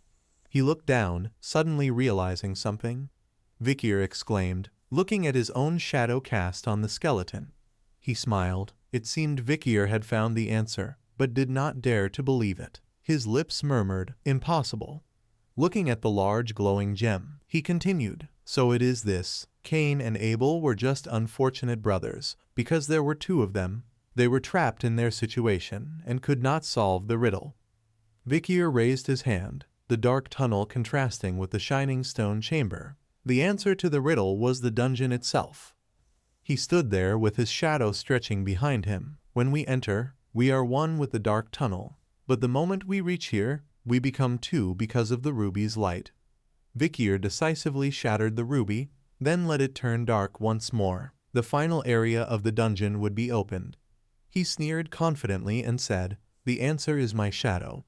The ruby shattered and fell to the ground, radiating dark energy. Then, the fragments floated up, releasing dense spiritual energy into the pillar below. Vikir quietly stood there waiting for what the dungeon would bring after solving the riddle. His eyes lit up and he smiled brightly. So this is what the two brothers fought each other for. Something resembling a sword appeared above the riddle pillar. Vikir wondered, could this be the holy relic of the demon's lair? A sword with three glowing spots like three eyes in the center, exuding an aura of extreme evil and strangeness. Another warning appeared, only the bloodline of the Baskerville clan can draw Beelzebub. Reading these lines shocked Vikir into exclaiming, this is Beelzebub. This is the holy relic that can be found here. He had seen illustrations of the sword in a mythological book he read in his past life, the gluttonous demon fly, Beelzebub.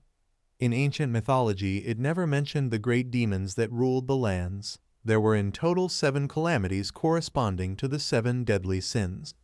To prevent those 7 calamities, the leaders of the 7 clans rose up to fight each demon of the deadly sins. At that time, the demon the Baskerville clan faced was the gluttonous demon fly, Beelzebub.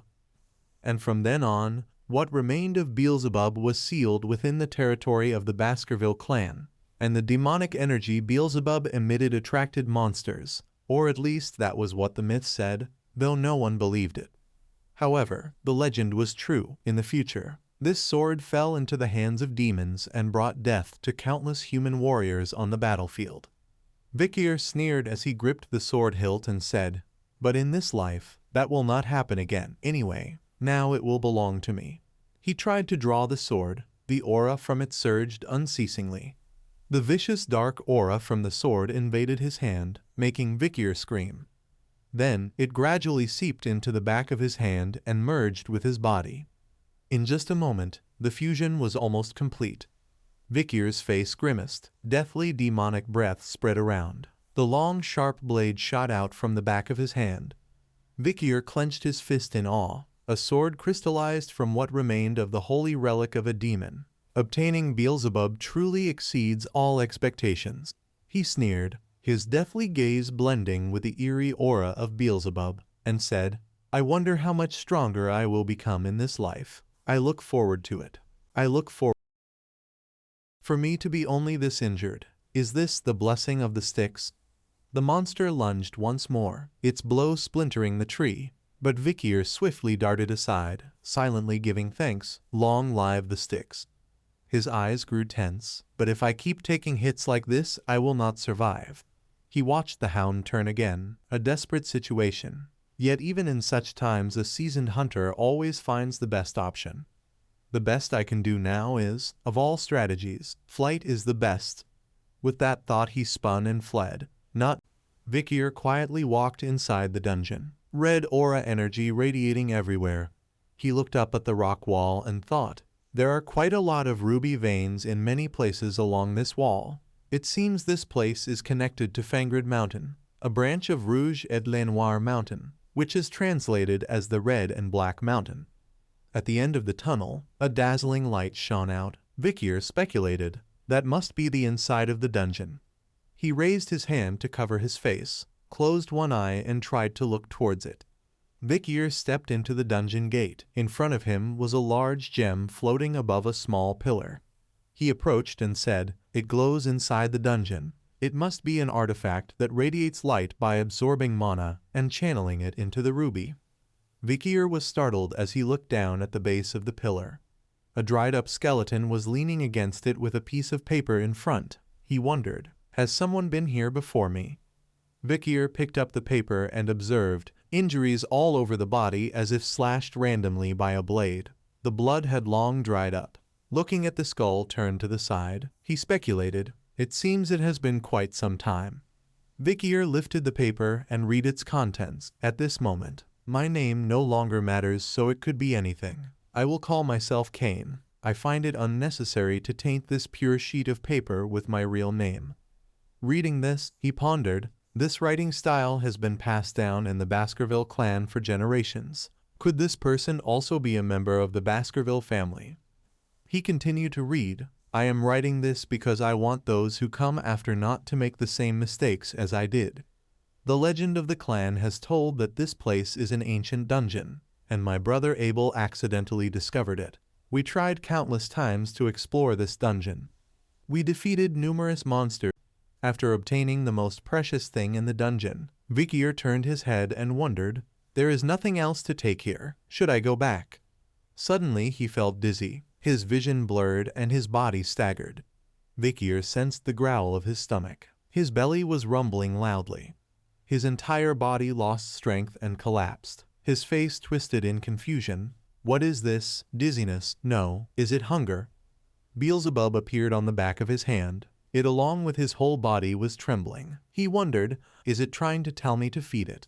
Then Vikier held his stomach and tried to step out of the dungeon. His face showed worry. His head was spinning. This insane craving made me feel as if my stomach was being torn apart. It seems my sense of smell is more sensitive than usual because of hunger. There is something with an amazing scent. Beelzebub stretched its proboscis forward, as if dragging Vikir's whole body toward that direction. Its sharp proboscis pointed straight ahead. Vikir spoke. You are trying to say that there is something edible over there. A moment later, he and Beelzebub returned to the place where the corpse of the three-headed hellhound he had killed earlier lay. Before Vikir could regain his senses, it directly pierced its proboscis into the body of Cerberus and sucked blood continuously as if starved for a long time. He silently observed and thought, the blood flowing through Beelzebub makes me feel like my stomach is revived again. I guess it has been starving for a long time.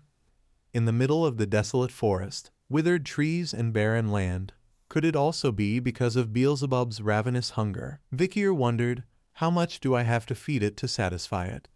After draining all the blood of the three-headed dog, it retracted its proboscis, letting out a satisfied sound. Its skill information appeared, the hunger of Beelzebub. The first slot was blood of the three-headed hellhound rank B+, the remaining 2 slots were empty. Vikir was startled as he looked at the blood sword in his hand and wondered, this is Beelzebub's unique skill.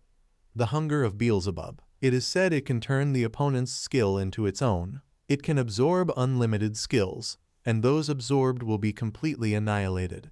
He looked at the dried corpse of Cerberus and said, but I guess there must be a maximum limit of skills I can absorb because this is a corpse. The blood of the three-headed dog.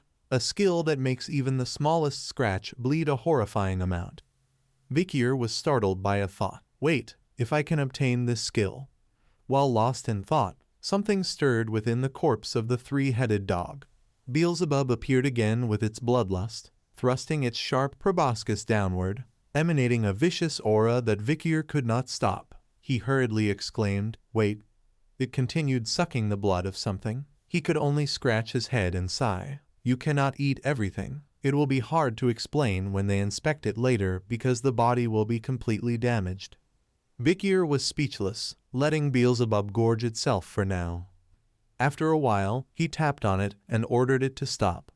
Now all 3 slots had skills. First was Cerberus Flame rank A+, next was Blood of the Hellhound rank B+, and finally Rapid Regeneration of Brown Rat rank F.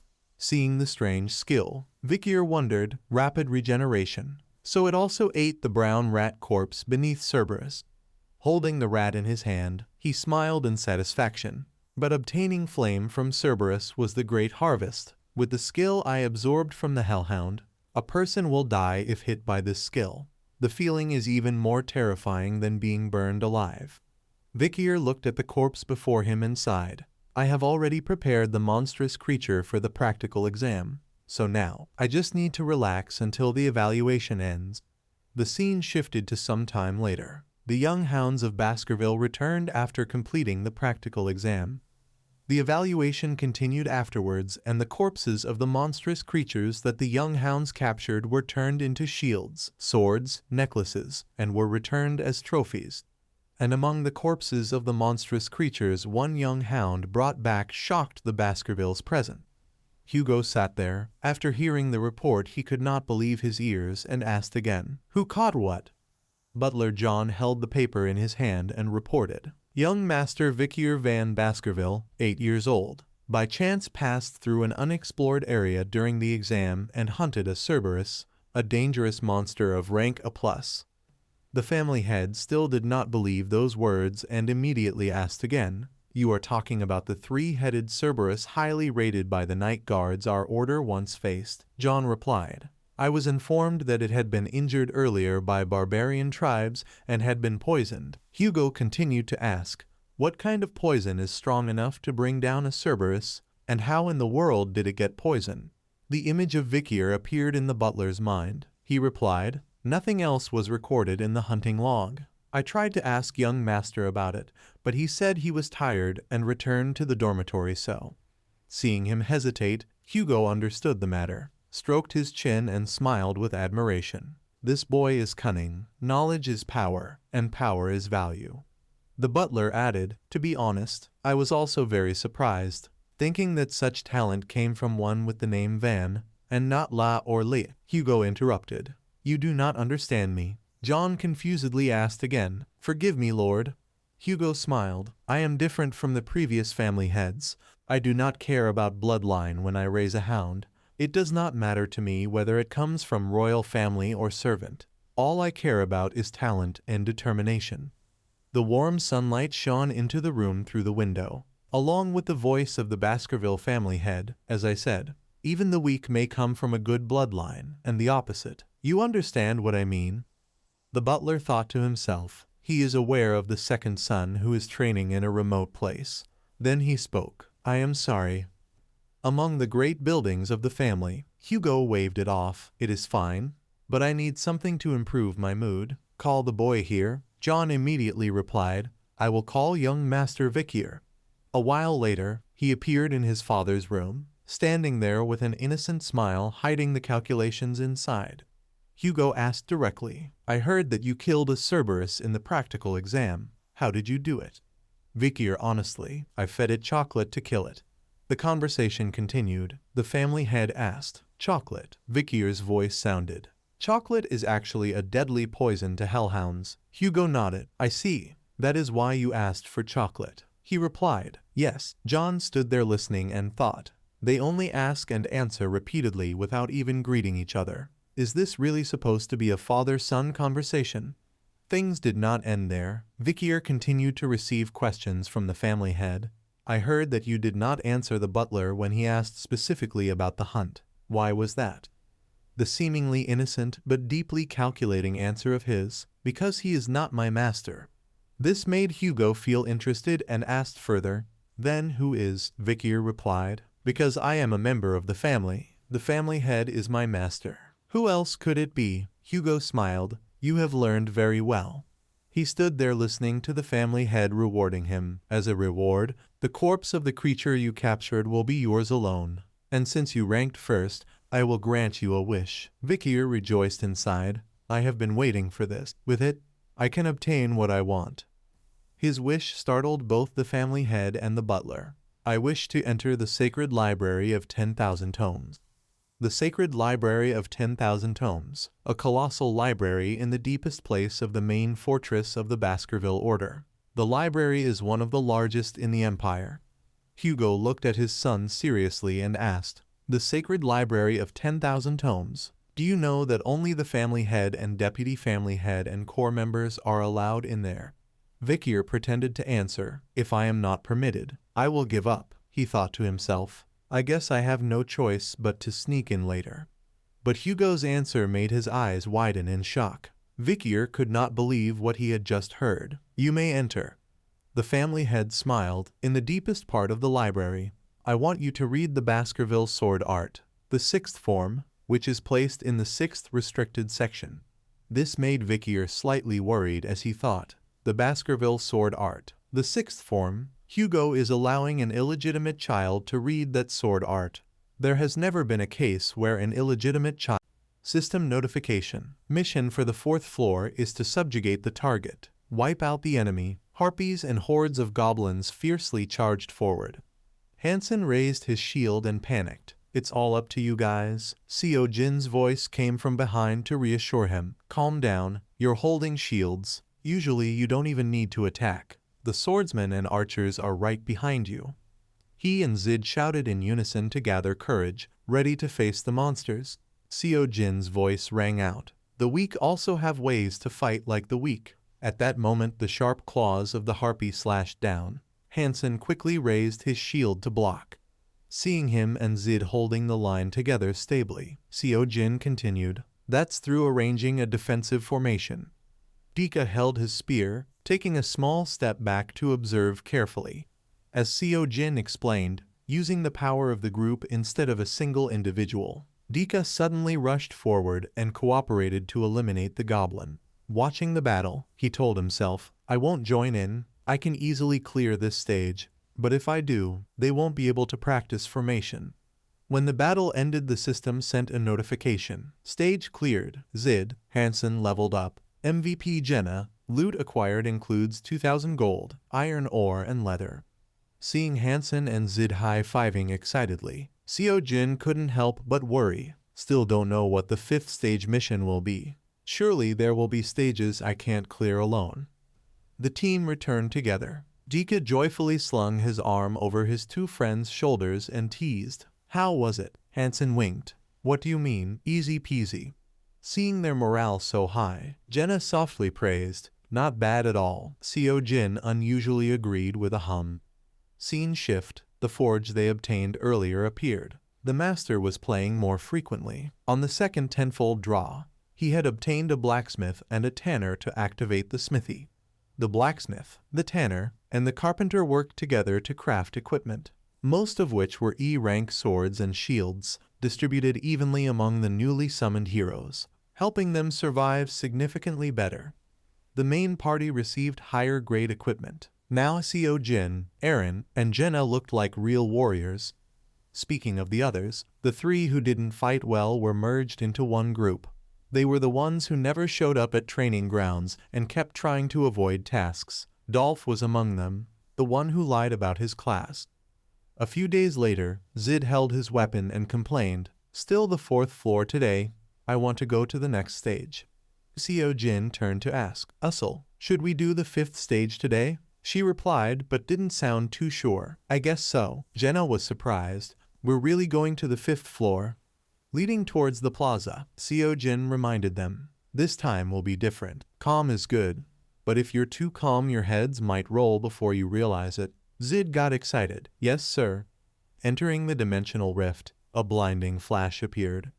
The world of the fifth floor unfolded before their eyes. First was a towering old bell tower with cracked walls. The streets and houses were heavily damaged. A gloomy atmosphere shrouded everything. The five-man team was teleported by the system to a predetermined spot.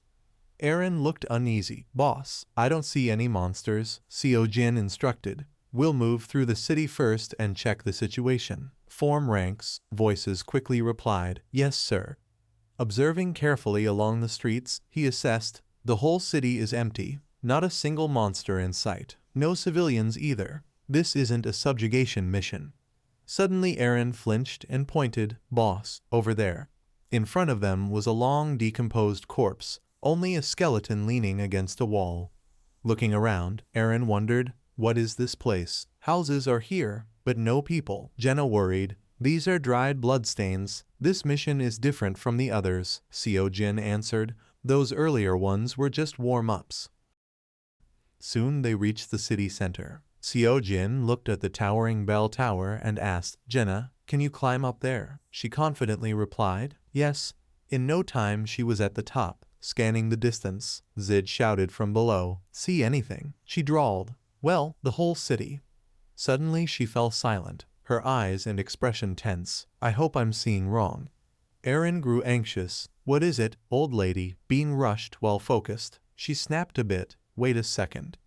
Once she saw clearly what was far away, Jenna panicked. This doesn't look good. Can we even hold out? Her voice rang out. A massive number of goblins outside the city. Heading this way, Seo-jin shouted. How many? Jenna hurriedly. Thousands. At the same time, the system displayed the mission. 5th floor. Objective. Survival. Endure the enemy assault. Eren couldn't believe it. Thousands of goblins. Are you sure you're not mistaken? Jenna despaired. I wish I was. Seo-jin reminded her. You can come down now.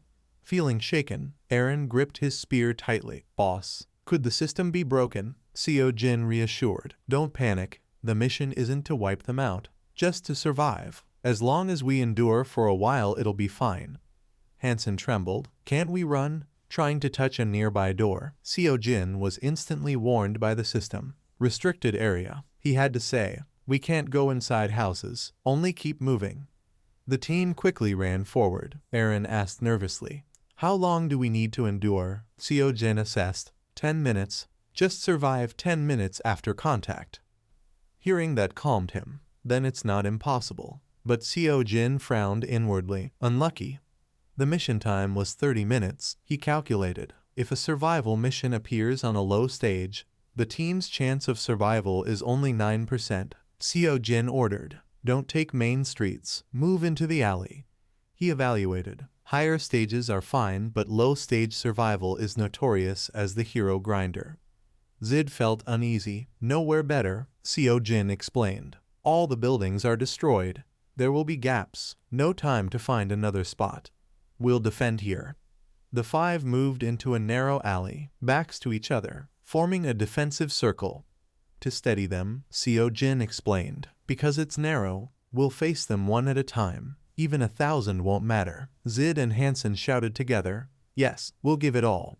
Seo-jin arranged, I'll take the left, Eren the right, Zid and Hansen the rear. Fight in turns. If unnecessary, don't jump in. Use the time to recover stamina, understand? Looking at the last member, he instructed, Jenna, stand in the center of the 3 paths. Save arrows. Don't shoot without my order. She quickly replied, yes. Seo-jin reminded again. Set up barricades before they arrive. Remember, if one side breaks, we all die. Zid moved swiftly while shouting, yes, sir. Time still showed 30 minutes. He realized, since this isn't a waiting room, time flows just like on Earth. Countdown begins only when goblins are engaged. No sooner had the thought passed than a monster appeared ahead, sniffing around. Its blood-red eyes quickly spotted them. Locking on target, the mission timer began its countdown. Seeing the goblin charge fiercely, Seo-jin cursed, damn it, not even finished setting barricades. He swung his sword powerfully, cutting it down instantly. In the blink of an eye, a swarm of goblins thundered forward like a storm. Seo-jin warned, they're coming. Assessing the dangerous situation, he instructed, use the corpses to block them. Eren shouted back, understood. Seo-jin slashed another goblin in half. Watching them cram in, he spat a curse, damn bastards. Jenna, holding the middle, worried as Seo-jin's arms swung endlessly. If you get tired, tell me. Fighting, Seo-jin thought, this is just a loop. Block, stab. Their attacks are as stupid as their looks. The monsters multiplied, gaping jaws and razor teeth snapping hungrily. Someone roared angrily, you bastards. Eren fought with all his might yet still wavered with doubt. Just 10 minutes, right. Seo-jin attacked and yelled back, "Have I ever lied to you?" The countdown had passed 3 minutes. Watching the mass of goblins jam the alley, Seo-jin thought bitterly, "Don't you dare die meaninglessly in a place like this." The scene of the entire city on the 5th floor in the desolate twilight was terrifyingly bleak. A goblin suddenly lunged forward, opening its jagged toothed mouth to roar. A sword strike from the right pierced through its neck, killing it before it could even struggle. Seo-jin looked toward his teammates and shouted loudly, "Zid, switch places with Hansen." Swinging his sword to kill a monster, Zid exhaled heavily. "I can still hold on." Seeing his stubbornness, Seo-jin snapped, "Shut up and switch now." At this moment, he was a bit angry with himself, gritting his teeth tightly and cursing inwardly, "Damn it, my stamina is still too weak." Looking at Hansen still fighting while Zid took the chance to rest, Seo-jin worried. These guys are still at low level. Moreover, they don't have any skills. They'll quickly get exhausted if they move too much. He calculated, one strike is enough. Step by step, no wasted movement. Save as much energy as possible. Thrust, slash, then thrust again.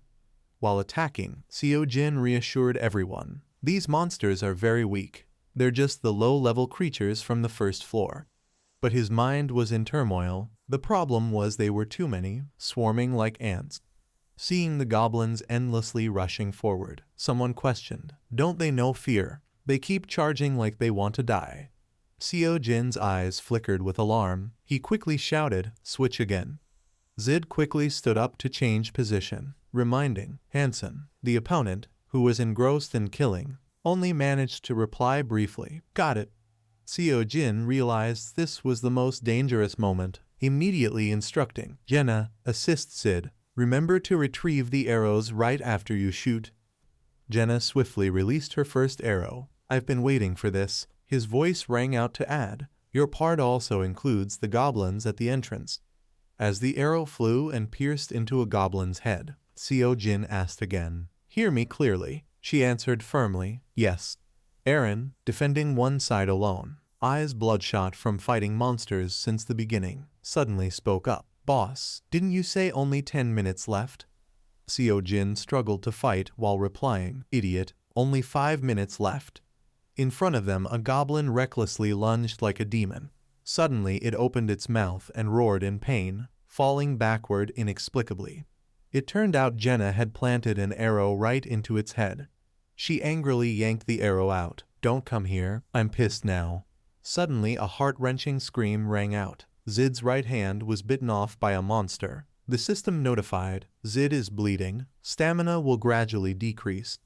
Seo-jin quickly rearranged, "Zid, switch with Hansen. Don't think about anything. Just take his place. Block the goblins." Hansen worried, but Zid, with time running short and seeing him unresponsive, Seo-jin snapped, "Stop crying. You'll be treated when we return." Another notification arrived. "Zid is frightened. All stats reduced by 30%. Tears streaming." He trembled and cried out, "My hand, my hand." Unable to watch anymore, Seo-jin rushed forward, cleaving a goblin in two while angrily cursing, "You crybaby," at the same time kicking Zid hard in the face. His voice sternly reminded, "Get a grip, you bastard. Do you want to drag us all down with you?" Zid froze for a moment. "I'm sorry." Seo-jin ordered, "Jenna, stop Zid's bleeding. Remember that Hansen will die if you don't switch with him." Zid gritted his teeth in pain and decisively answered, "Yes." While focusing on the front, Seo-jin suddenly sensed danger rushing from behind. Quickly turning, he slashed off the monster trying to attack him, then kicked another goblin flying. "Go back, you damn bastards." Time passed as the battle raged. The goblin horde before them was still endless like ants. Hansen, exhausted and terrified, shouted, "My sword can't hold on anymore." Seo-jin called out, "Zid, can you go?" Zid gripped his weapon tightly with his remaining hand and declared firmly, "Yes, I can fight," he said bluntly, "then switch." Hansen, check your sword. Hearing that he hurriedly touched his blade, now chipped miserably. Seo-jin realized, indeed, though better than the old rank F iron sword, it was still just an ordinary iron sword. He swiftly killed a goblin and pointed out, Even a broken blade can still be used to fight. And if you can't, you still have your shield. No sooner had he finished speaking than Seo Jin demonstrated, smashing a monster's head flat with his shield. His voice rang again. Jenna, switch with Eren. Eren protested. But I can still. Jenna rushed in, punching a goblin away. Rest while you can. Stop being stubborn. Unexpectedly, Seo Jin suddenly panicked inside, but forced his voice to reassure everyone. 3 minutes left. Just hold on for 3 more minutes. Inwardly he cursed. Damn it. Why does 30 minutes feel so long?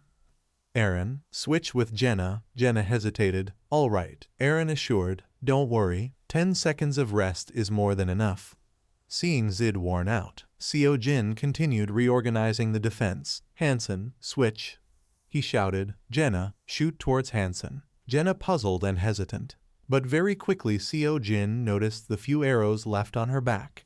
He cursed inwardly again. Damn it, almost out of arrows. Then decisively ordered. Anyway, if that side fails, we're dead. Just shoot them all. Jenna complied. Fine. The bow in her hands fired arrows at lightning speed. A goblin shrieked hideously as an arrow pierced its chest before collapsing.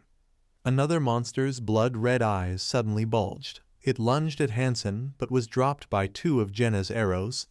Amid the chaos, Zid panicked and warned Hansen, but before he finished, his voice faltered. Another goblin exploited the gap and stabbed him with a fatal blow. This time Zid could no longer scream, his eyes bloodshot, mouth spewing blood endlessly. Jenna swiftly felled the monster, its grotesque body collapsing heavily to the ground. At the same time Zid's body also fell heavily. She reached helplessly toward her comrade, horror in her eyes. Looking at the man lying motionless, Seo Jin's panicked voice rang out, Zid, and immediately the system sent a warning. Zid has fallen into critical condition. His life is in danger. Jenna had just drawn her bow when the feathered arrow lodged firmly into someone, and that person immediately collapsed to the ground. As she approached, she was so horrified that she stammered incoherently. In front of her was Zid, unconscious with his eyes rolled white, the system warning that he was in critical condition. Jenna trembled in fear and screamed, Zid.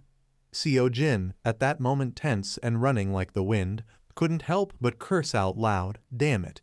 Jenna then blankly dropped to her knees. What should I do? Pull it out? No. If I pull it out, then Zid let out faint groans. Damn it, hurts. Seo Jin was still desperately trying to escape the relentless pursuit of the goblins, unaware of the current situation, helplessly calling out, Zid, help me a little, just 30 more seconds, come on. A goblin was right behind him, its grotesque green arm swinging its weapon forward. Seo Jin quickly turned to see and barely dodged in time. Luckily, its wooden spear was caught tight under his arm. Seo Jin seized the chance to counterattack, making the goblin stumble, and he rushed back to his teammate. Hansen, deal with the ones on the left. I'll handle here. The man anxiously protested. But what about Zid? Seo Jin snapped. He's too tired, so he's resting. Stop whining and go. But just a second later, the system delivered grim news. Zid has returned to the embrace of the goddess. His brave fighting spirit will always be remembered. Seo Jin couldn't let grief take over, only focusing on the storm of goblins in front of him. Jenna, Zid is gone. Let it go. Come help me here. She gritted her teeth to suppress the pain. Yes. The goblins grew more ferocious and savage, yet Seo Jin had no fear facing them head-on. Jenna, bundling all her grief at Zid's sudden death into her attacks, shouted, How much time is left? At that very moment she awakened a skill. Novice short sword wielder reached level 3. Learned quick step. Seo Jin fought while shouting, I don't have time to check. Just cut them down. These freak awakenings are useless if we die here. In the urgent chaos, Hansen made a careless mistake. Thick red blood spurted out along with his desperate scream. Hansen is bleeding out. HP will drop steadily.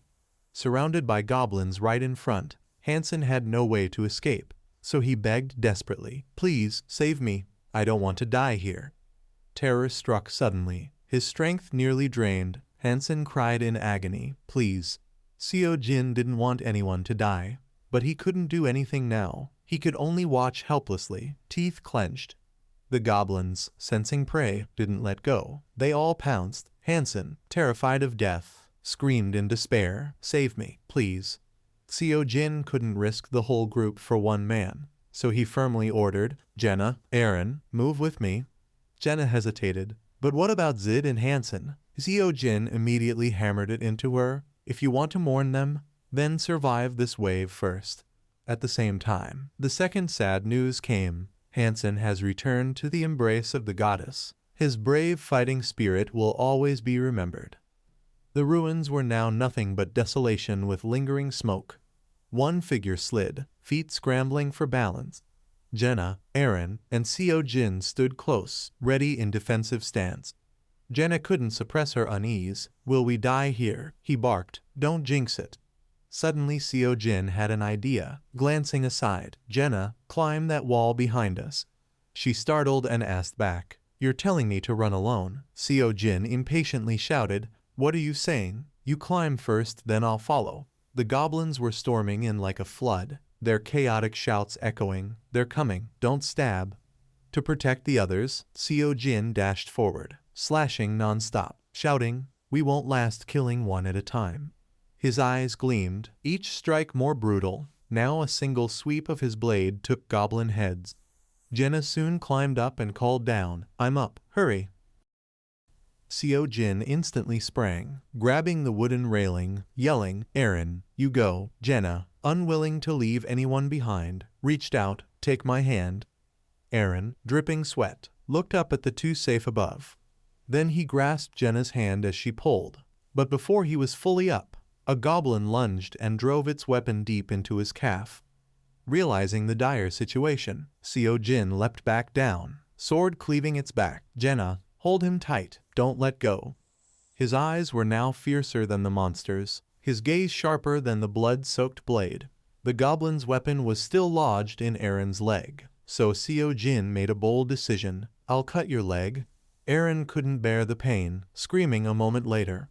Once it was done, Seo Jin hauled himself up onto the railing, urging Jenna, "Pull him up." The system warning, "Aaron is in critical condition." While the three schemed to survive, the goblins weren't dumb, climbing atop each other, also trying to ascend. "Smart, huh? Smart. What do you mean?" With Aaron injured, Seo Jin ordered the only girl, "Use Aaron's spear. Stab any that come close." She swiftly obeyed. "Got it."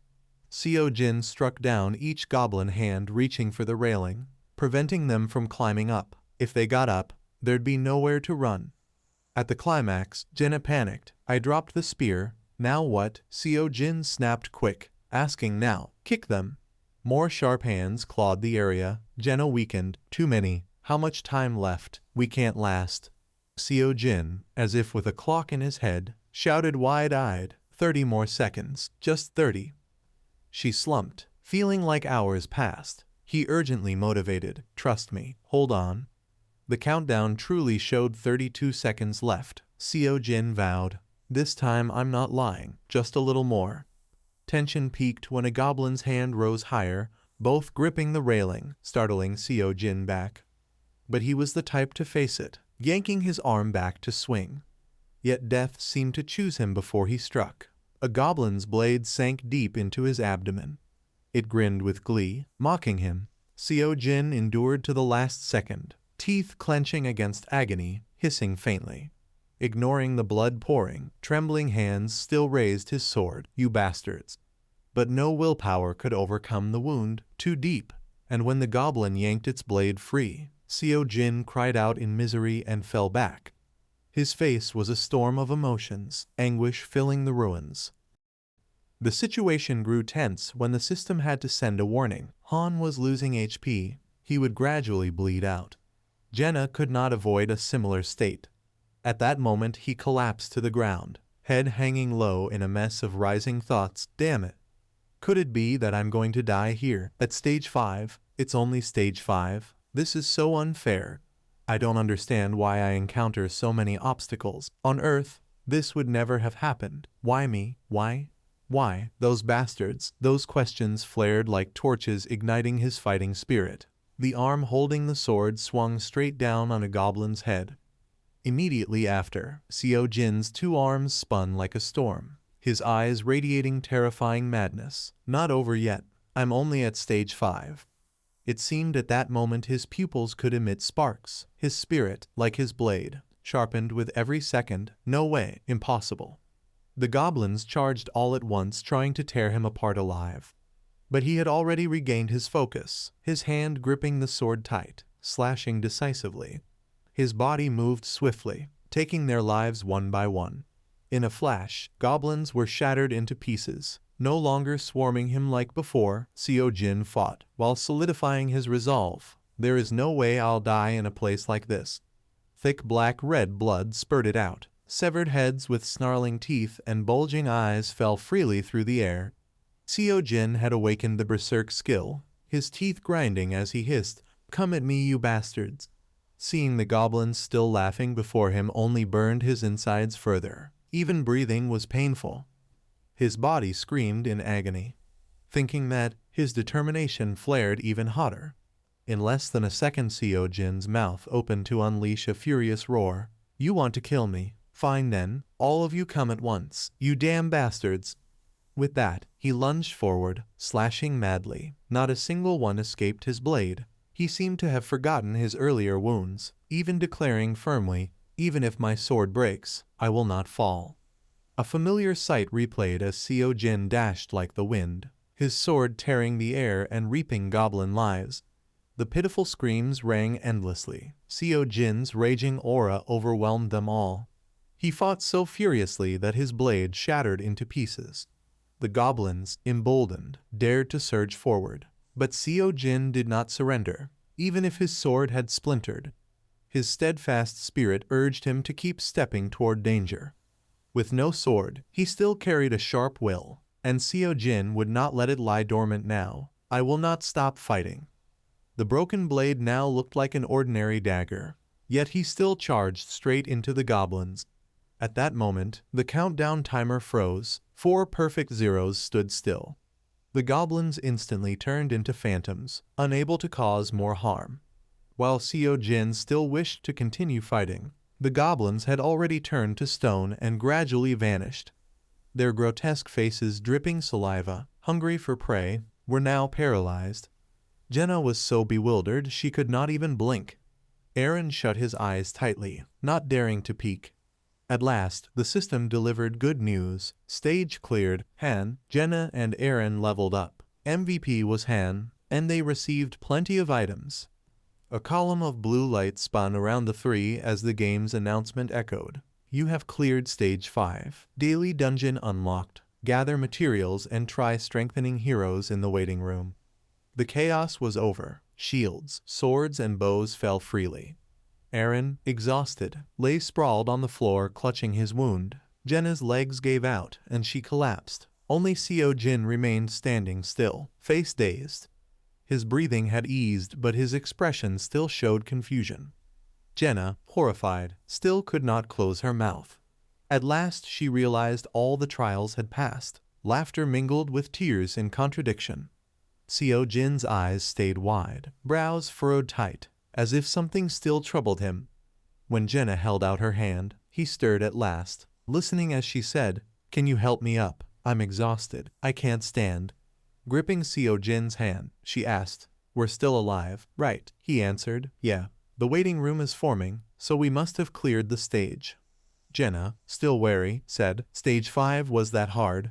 If so, then Seo Jin hurriedly cut her off to end her fears. No, this time was an exception. The system had set it up that if one fell, the others would follow. We shouldn't have been trapped like fish in a torn net if I had upgraded Zid and Hansen. Later, if the party is trained well, it won't be this hard. It's just unlucky we got this kind of mission while still weak. Jenna's mood lightened slightly. She nodded, "I understand."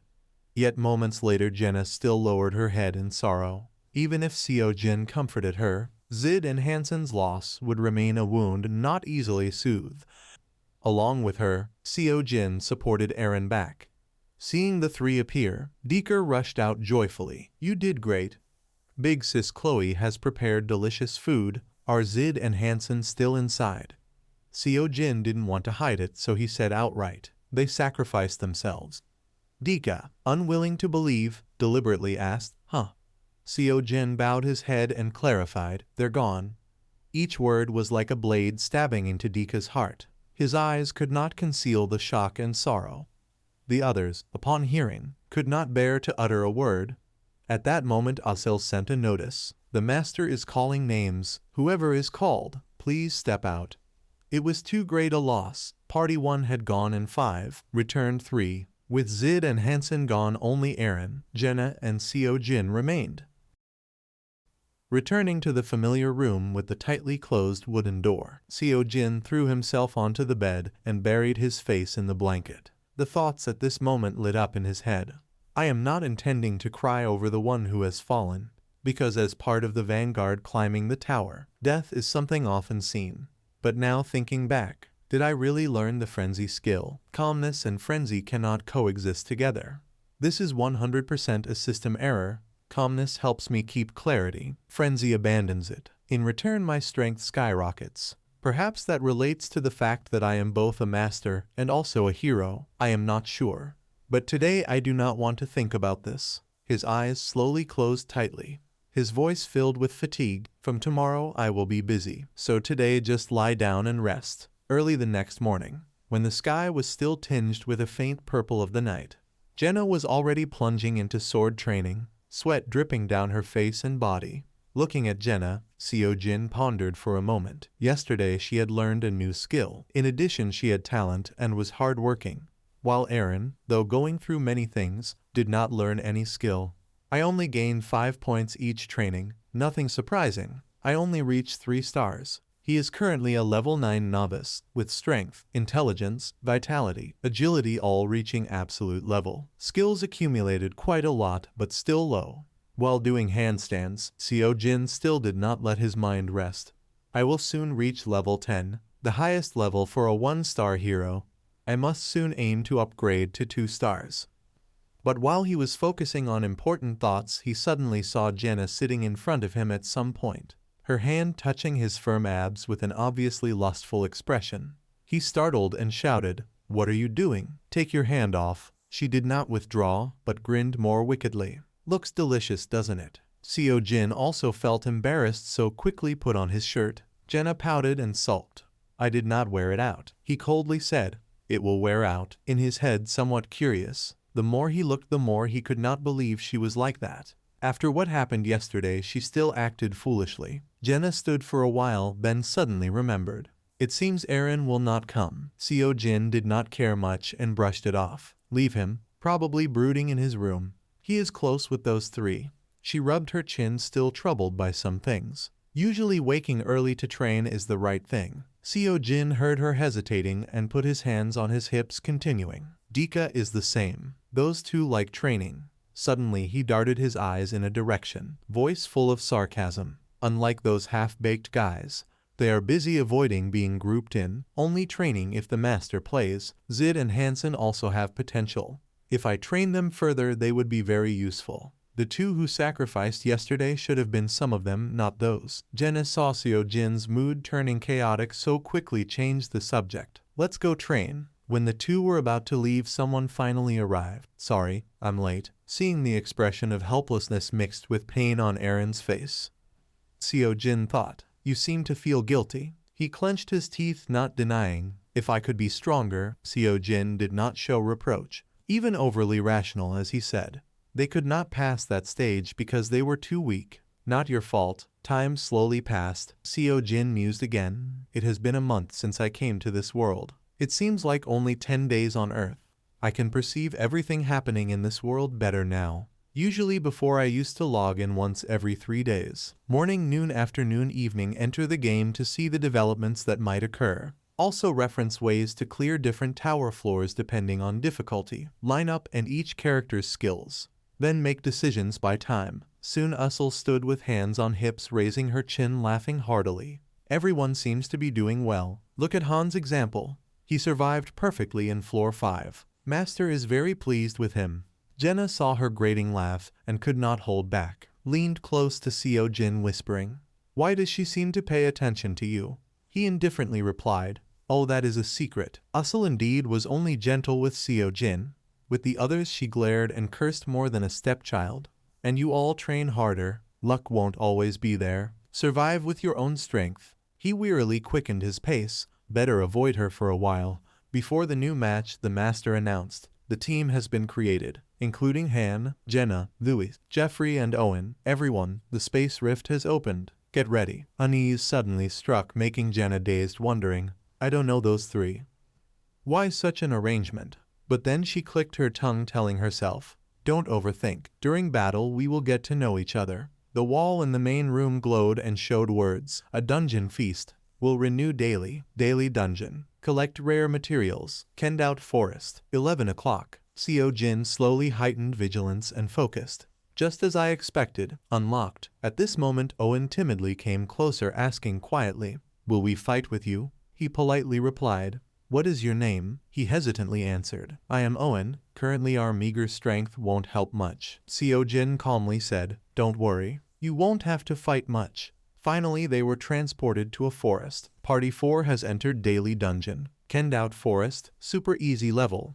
They will return after collecting enough materials. Dungeon will change daily. Remember to check carefully. Jenna looked around, feeling vague. Where are the enemies? Could it be another special mission like Stage 5? Seo Jin suddenly stood right next to her and pinched her cheek. She immediately scolded. What are you doing? He nonchalantly said. Funny. What? Jenna snapped. I don't find it funny. He released her cheek, bent down, picked up a stone and explained. This is a place called Daily Dungeon. A place to collect materials. Owen looked at the glowing orb suspiciously, asking. Then what is this? Seo Jin quickly answered. Trash can? No, actually it can be considered a shopping basket. He tossed the stone in and a notification appeared. Han has collected trash. Then he carefully explained further. Whatever material you collect, just put in there. Like branches, whenever Seo Jin threw something in, a notice popped up. He reminded members. After that it will be stored in our warehouse to craft items. The game gave a hint. 100 branches will create 1 plank, but need a carpenter to convert. Owen did not expect the challenge so simple, so while moving he asked. That's all. Jenna was happy. So we just need to do this. No need to fight monsters. But Seo Jin said, you are different. Come hunt with me. She lost enthusiasm, voice disappointed. I thought finally I had easy work.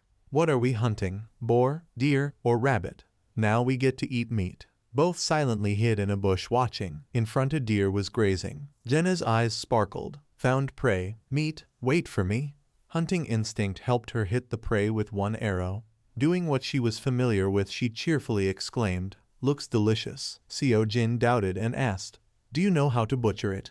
Jenna confidently replied, of course. How long have I lived like this? After letting blood drain, skin it and remove organs, the fluent words from her mouth left Seo Jin speechless. Then as he was about to do something, he instructed first. Make sure to collect and put the materials into the portal. Don't miss any. Jenna curiously asked, where are you going? He answered curtly, hunting of course. I am sick of eating potatoes. Before his eyes unfolded a magical scene like a fairy tale. A white waterfall pouring into a clear blue lake, mist spreading between mossy cliffs, wildflowers and glowing mushrooms dotted, purple-blue light shimmering. But those things could not move Seo Jin. He was tense, looking at the countdown clock. About 30 minutes left. When time is up, the whole team will be summoned back. Near the shimmering water appeared a creature's shadow. Seo Jin rejoiced. Found it. Forest King. A rare monster only appearing in forest dungeons. Its low-grade attribute stones used as upgrade materials, not always dropped after killing, but easy to locate areas with high drop rate. Without hesitation, Seo Jin stepped firmly. His movement startled a brown deer drinking water to raise its head. Before it could see his face, its head was severed. Another deer rushed with antlers straight at Seo Jin. He dashed, slashing wildly, sword light crisscrossing the air. In a blink he stood before the Forest King, arrogantly saying, your lovers are all gone. Angry, aren't you? It glared with glowing eyes, snorting in rage. Seo Jin, on the contrary, was eager. He stared straight into its eyes and raised his sword provocatively. Come on then. While the situation on Seo Jin's side was extremely tense, in another location within the forest, the atmosphere was much quieter. Suddenly, Jeffrey's panicked scream shattered the silence. "Oh my god, it's a monster!" The terrified cry startled Owen as well. A monster. From afar, a massive dark figure gradually emerged with glowing crimson eyes. But as he looked more closely, he murmured in doubt, "No, it's not." Soon after, Owen recognized the figure stepping out of the forest, carrying a heavy body on his shoulder. "Han, is that you?" In response to the question, Seo Jin replied coldly, "Don't you recognize me?" Without another word, he threw the massive head onto the ground, making everyone shudder. Seeing it, Jenna's eyes widened in disbelief as she exclaimed, "How could there be such a huge deer?" Seo Jin only spoke in a weary voice, "I'm exhausted, so give me a hand." He then inquired about the other's progress. "How many did you catch?" she replied while collecting royal blood. "2 deer and 1 wild boar. Everyone in the waiting room can eat as much as they want." At that moment, Jenna glanced at the Forest King's severed head with a puzzled look. "But why did you bring its head back? It's not like it's tasty." However, Seo Jin calmly answered, "I couldn't cut off its antlers." Pausing briefly, she examined it more closely before blurting out, "Now that I look carefully, I just noticed, even though it's female, it has antlers." Hearing that, he voiced his surprise. "You can tell if it's male or female just from the head?" Jenna immediately responded with pride, "Of course, I've lived here long enough." Right at that moment, the system suddenly displayed a notification. "Ta-da! Skill awakened. Jenna has obtained the skill Ancient Forest Hunter." After reading it, Seo Jin silently watched as she happily cut the monster's antlers. She awakened again. He gazed intently at the green stone in his hand, his eyes reflecting a moment of thought. "She'll probably rise in rank easily." At that time, the system updated additional information. Low-grade wind attribute stone, filled with the aura of the forest, can be used to craft items and rank up heroes. By the time the group returned to their resting place, night had already fallen. Seeing the delicious dishes laid out on the table, a craving voice rang out, "Oh, meat! How long has it been since we had meat?" After eating their fill, Jenna cheerfully walked up to Seo Jin. "Everyone seems really excited. They ate the whole deer already." Yet he maintained his cold and distant tone. "Now that we've eaten, follow me." Before that, Seo Jin had carefully considered everything. Daily dungeon. This is a system that changes dungeon locations depending on the day of the week. Today's location is the Sinmyral Plateau, a dungeon for collecting more attribute stones. As both he and Jenna stepped through the teleportation gate, the surrounding space instantly shifted, and the system displayed, "Temporary party, Han and Jenna, entering Sinmyral Plateau, super easy." The moment they set foot in the new land, doubt spread across her face. "But will gathering materials really make me stronger?" Seo Jin calmly replied as if he had foreseen the question. "If you want to become stronger, you need to find something called attribute stones. That's why we're here." Suddenly, Jenna's steps carried her toward the cliffside. She savored the rare moment of dusk across the vast plateau. "Look at this view, and the breeze is so refreshing." Standing beside her, his sharp eyes caught something unusual. It turned out Seo Jin had noticed bright red flowers among the jagged rocks and wondered, "The tree of life? I saw it once in a drawing. They're the main ingredient for making healing potions. I should collect them later." Not long after, an eerie sound echoed throughout the stillness. It was the cry of the Wolf King being surrounded by Seo Jin and Jenna. In the end, thanks to their teamwork, the two managed to bring the beast down. She was astonished by the result. "We actually had enough strength to take down a wolf." Yet he remained vigilant and spoke sternly. "We don't know if the others might smell the blood here, so hurry up." Hearing that, Jenna quickly agreed, Okay. While fumbling with the corpse, she suddenly asked, "What do we do with its fangs and claws?" At that moment, Seo Jin examined the stone in his hand. "Extract them all and set them aside." At the same time, the system displayed information. Wind attribute can be used to craft items and rank up heroes. Once the tension had passed, Jenna unexpectedly said, "It's so peaceful here." However, he still remained wary of the beast's kin and reminded her, Wipe the blood off yourself first before saying that. Yet Jenna voiced her deepest wish.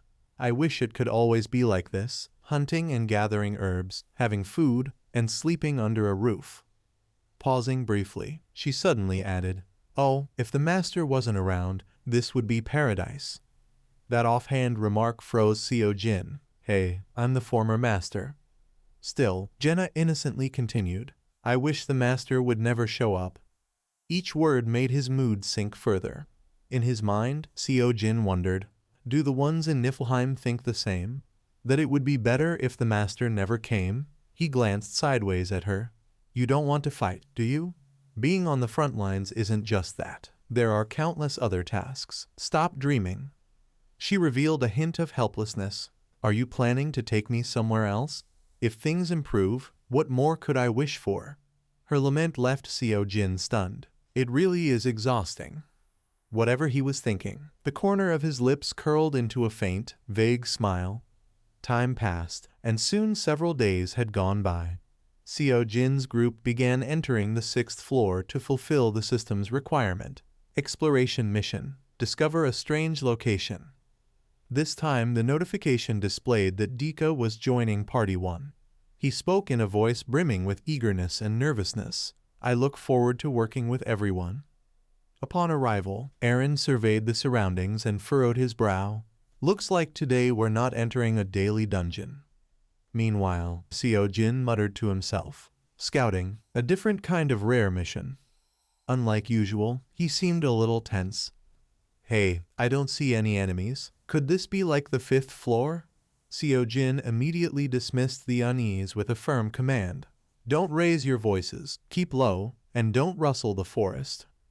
The team obeyed at once, but their exaggerated movements left him speechless. I said keep low, not roll around on the ground.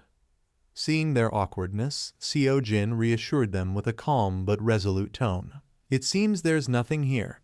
We'll clear this floor if we meet the conditions. Hearing that, their worry eased. Understood.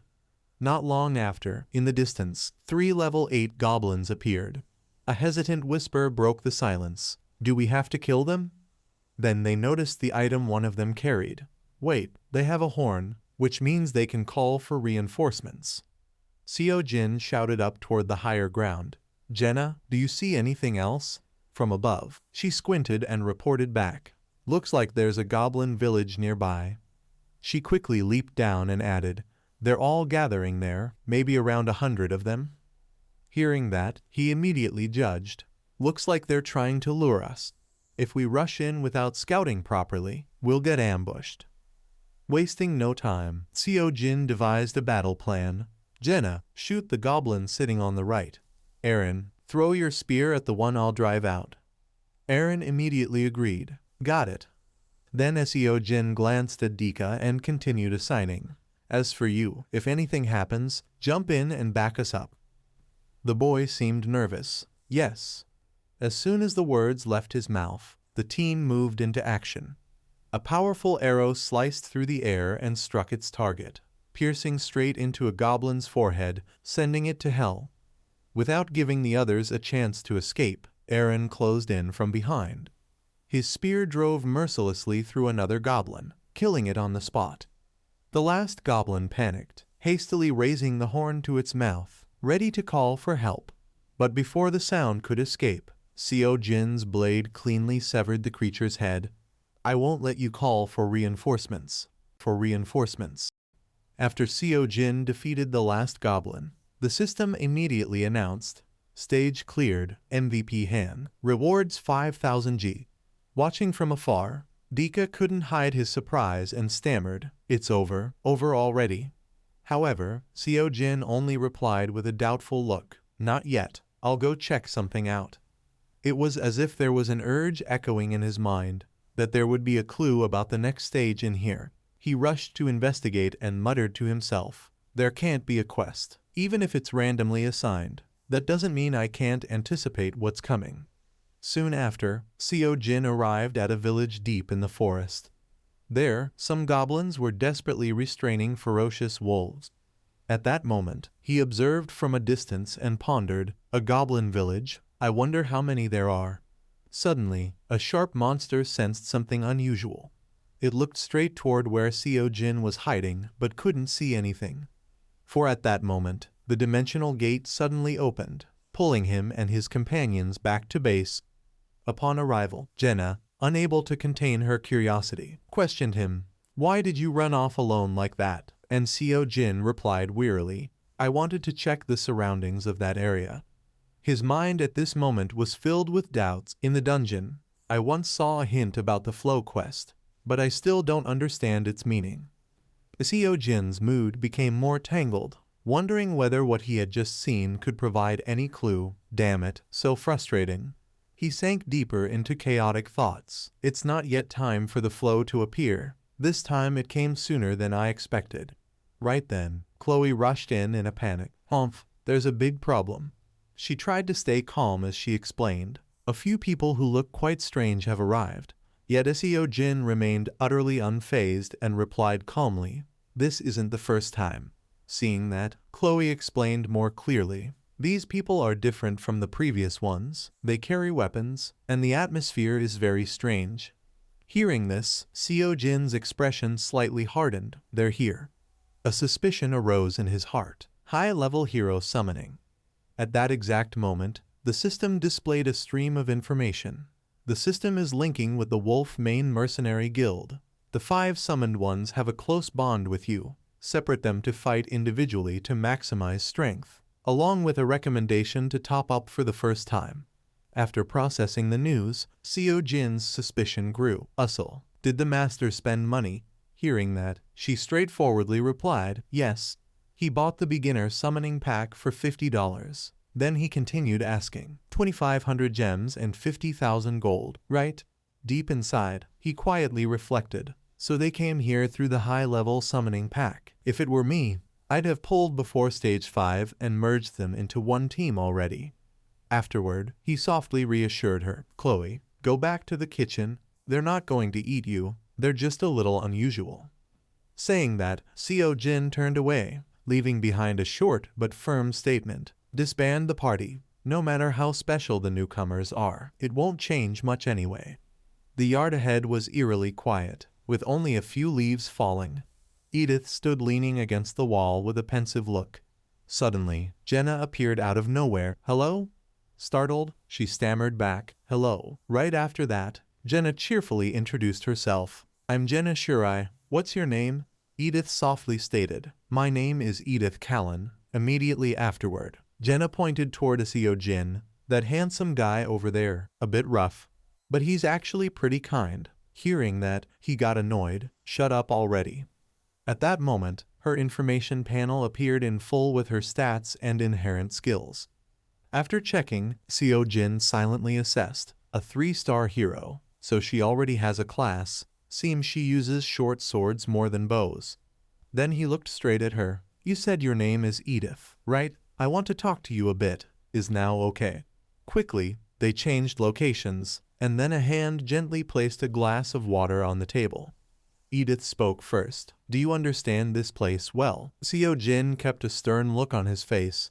"There are some things I know, but not always. And you, do you remember how you came here?" Hearing that question, Edith's face turned slightly hazy. "I don't know either, but what I do know is..." Pausing for a moment, Edith added, "I was summoned here to fight. That's all. The more I try to remember, the more my head feels like it's being split open." Hearing that, he probed further. "Do you understand anything about synthesis or other things?"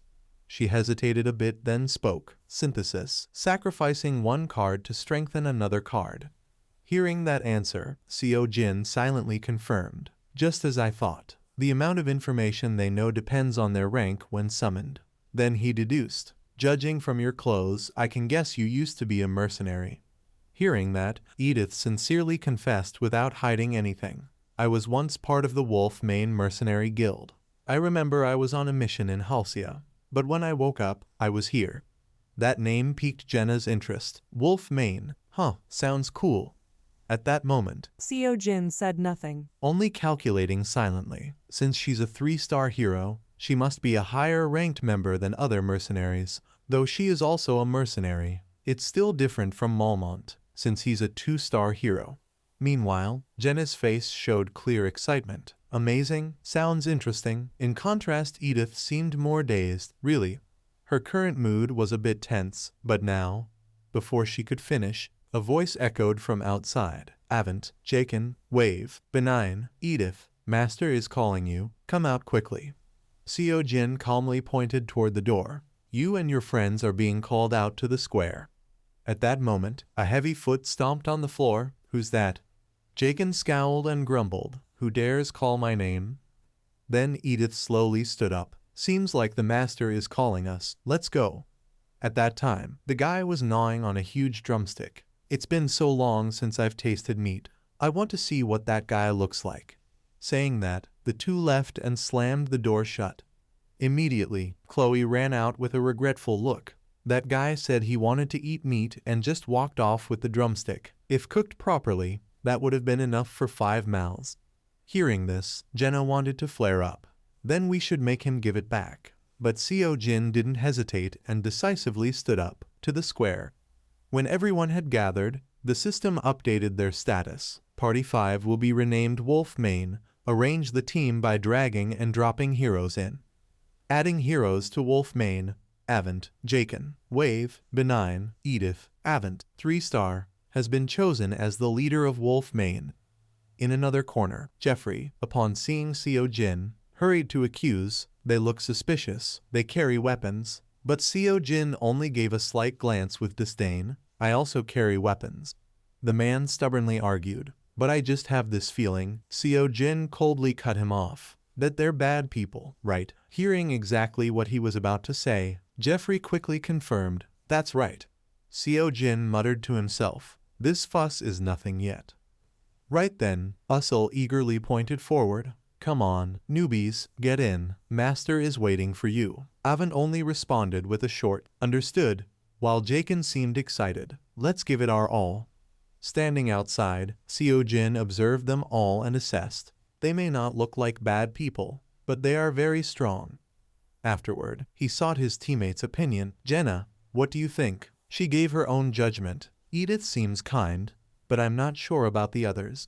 Then Seo Jin turned to Jeffrey and said coldly, so what do you want me to do? Protect you people? Hearing the question, sweat trickled down the man's forehead. We'd be very grateful to you. Suddenly, Seo Jin sneered. Without pay. Those words nearly left the man speechless. Well, you're really strong.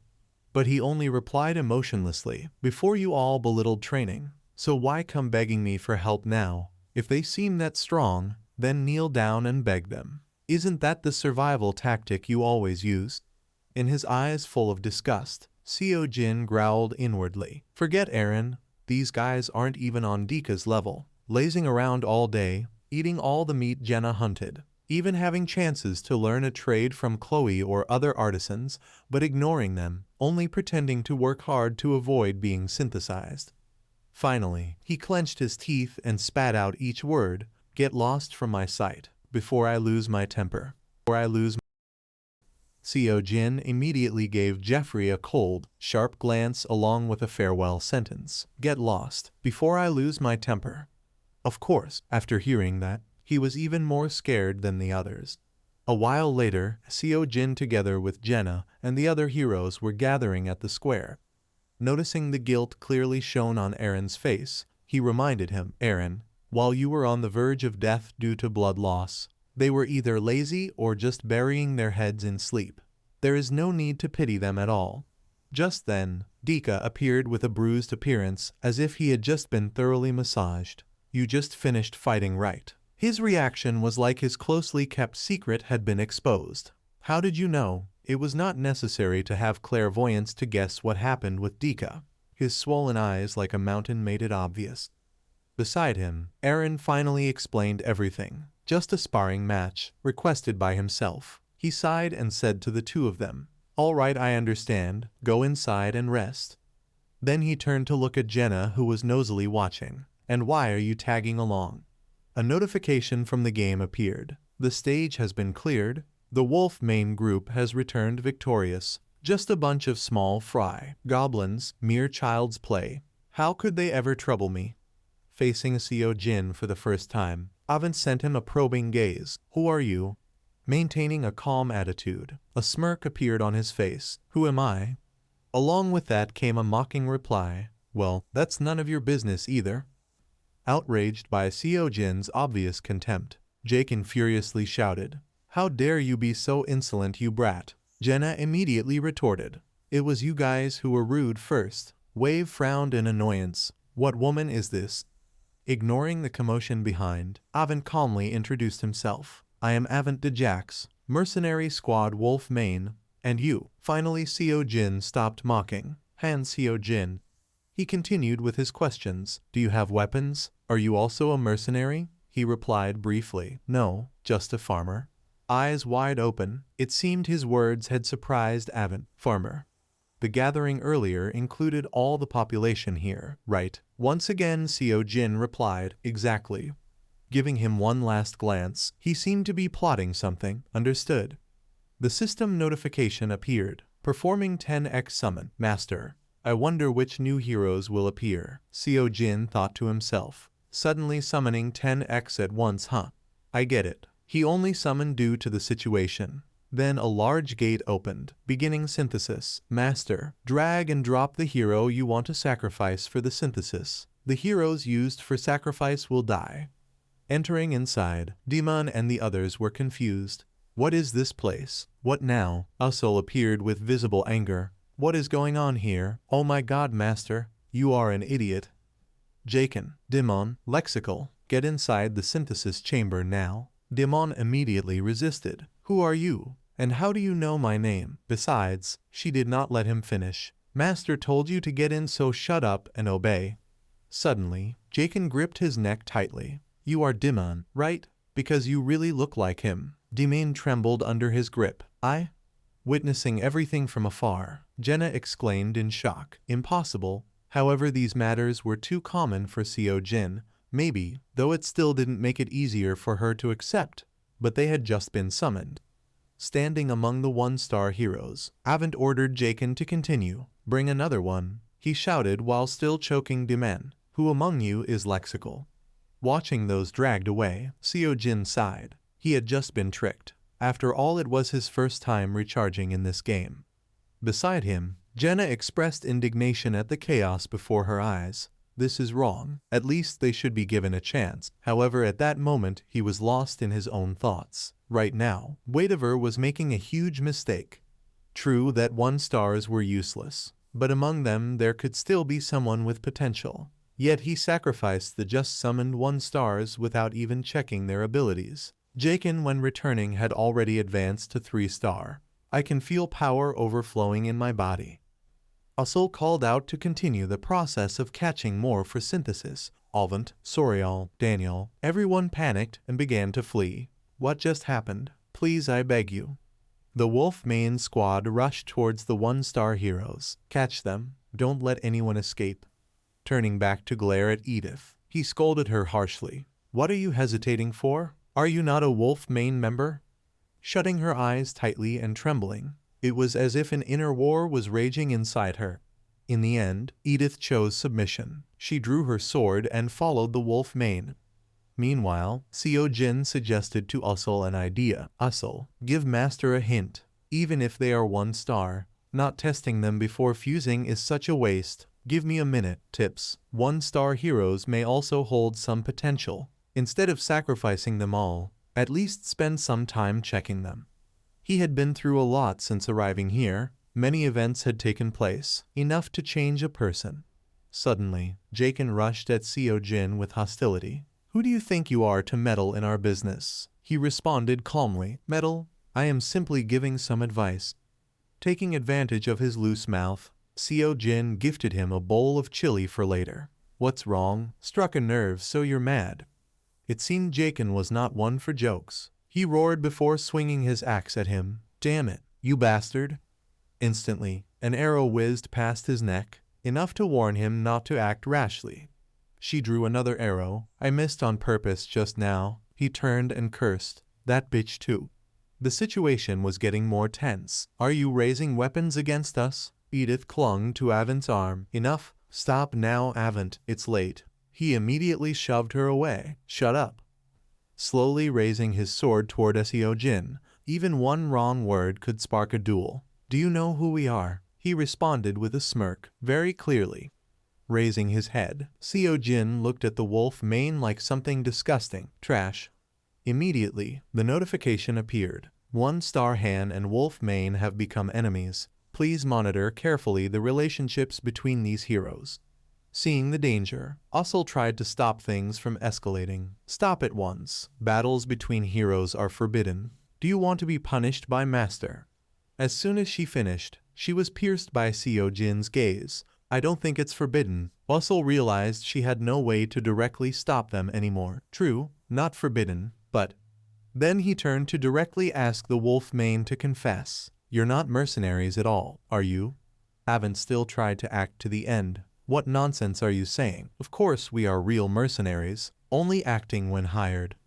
At this point, Seo Jin had no respect left for them. Nonsense, you're just bandits. His words were like throwing a spark into dry straw under the sun. You're crossing the line. Do you want to die that badly?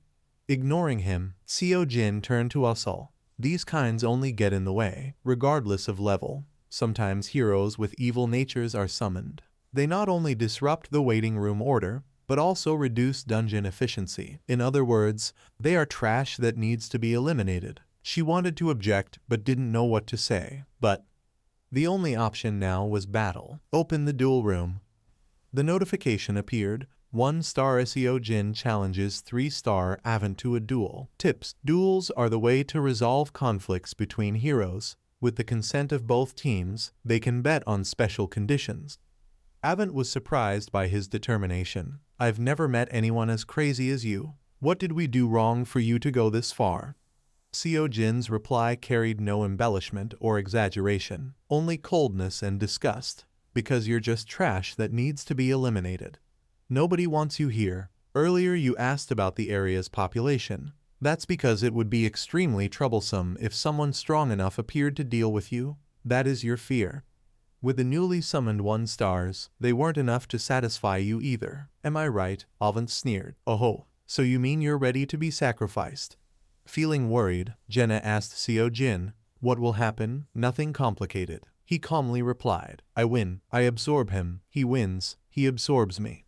Right then, 3-star Avant accepted the duel. The wager condition of each hero was synthesis. Agreed. Clutching his sword tightly, Avant was ready for a life or death fight. Let's play. Seo Jin was now completely ready. Let the duel begin. The system board appeared. Only master whatever's consent was needed. The choice of Avant 3-star had already accepted the duel. The keyword the heroes wagered was synthesis. Do you agree? Detecting no trace of fear from Seo Jin, Avant smirked. Interesting. Unexpectedly, whatever, afraid of losing a newly summoned hero, refused to allow the duel to proceed. This made him extremely annoyed. Waitiver was just a coward, right? Then he turned and asked Jenna, take those guys into the mansion. She couldn't help but worry for Seo Jin. After all, Avant was a 3-star hero. Could he really handle it alone? He smirked and asked her back. Do you think I will lose? This confidence of Seo Jin reassured her somewhat. True. Finally, Master Whatever agreed to let the duel happen. The duel between Seo Jin 1-star and Avant 3-star would begin right now. Seo Jin coldly stated the rules before starting. It ends when one of us surrenders. Do you agree? Avant responded with a scornful smile. As you wish. I will not kill you. After all, I still need a fresh sacrifice. Only one last preparation remained. A step only Usul could do. Usul, conceal us. Don't let that guy interfere in this duel. She felt uneasy for him. Will you be all right? Seeing his opponent careless as if no one was around, Avant flew straight at Seo Jin to end it quickly. You fool. It started, and you haven't even drawn your sword. If one only looked at stats, facing this guy was not a good idea. He was at level 2, strength stat nearly reaching 20, and his novice swordsmanship had risen to stage 3. However, Seo Jin had entered frenzy mode, all his stats rising faster than hyperinflation in Zimbabwe. Don't get arrogant over a tiny level gap. In an instant, Avant's sword swung through the space where Seo Jin had been. Seo Jin had already appeared behind him. Easily, Avent's arm was seized tightly by Seo Jin. Next was his head. Avent was now completely helpless. Seo Jin mercilessly slammed his head into the hard ground. The stone shattered under his force. His body was submerged in pain, blood flowing endlessly. The game had just begun. Seo Jin now finally drew his sword. Twirling it in his hand, he calmly told Avent, "This thing is quite perfect for dealing with fools ignorant of their place." Immediately, the blade pierced his shoulder, making him scream in agony. "If you move stupidly like that again, you'll die right away." Wearing a crazed smile, Seo Jin whispered into Avent's ear, "Say surrender." He tried to comply but lacked the strength to speak louder, "Aye, sir." Not letting him catch his breath, Seo Jin stomped on the sword, driving it deeper into flesh and bone.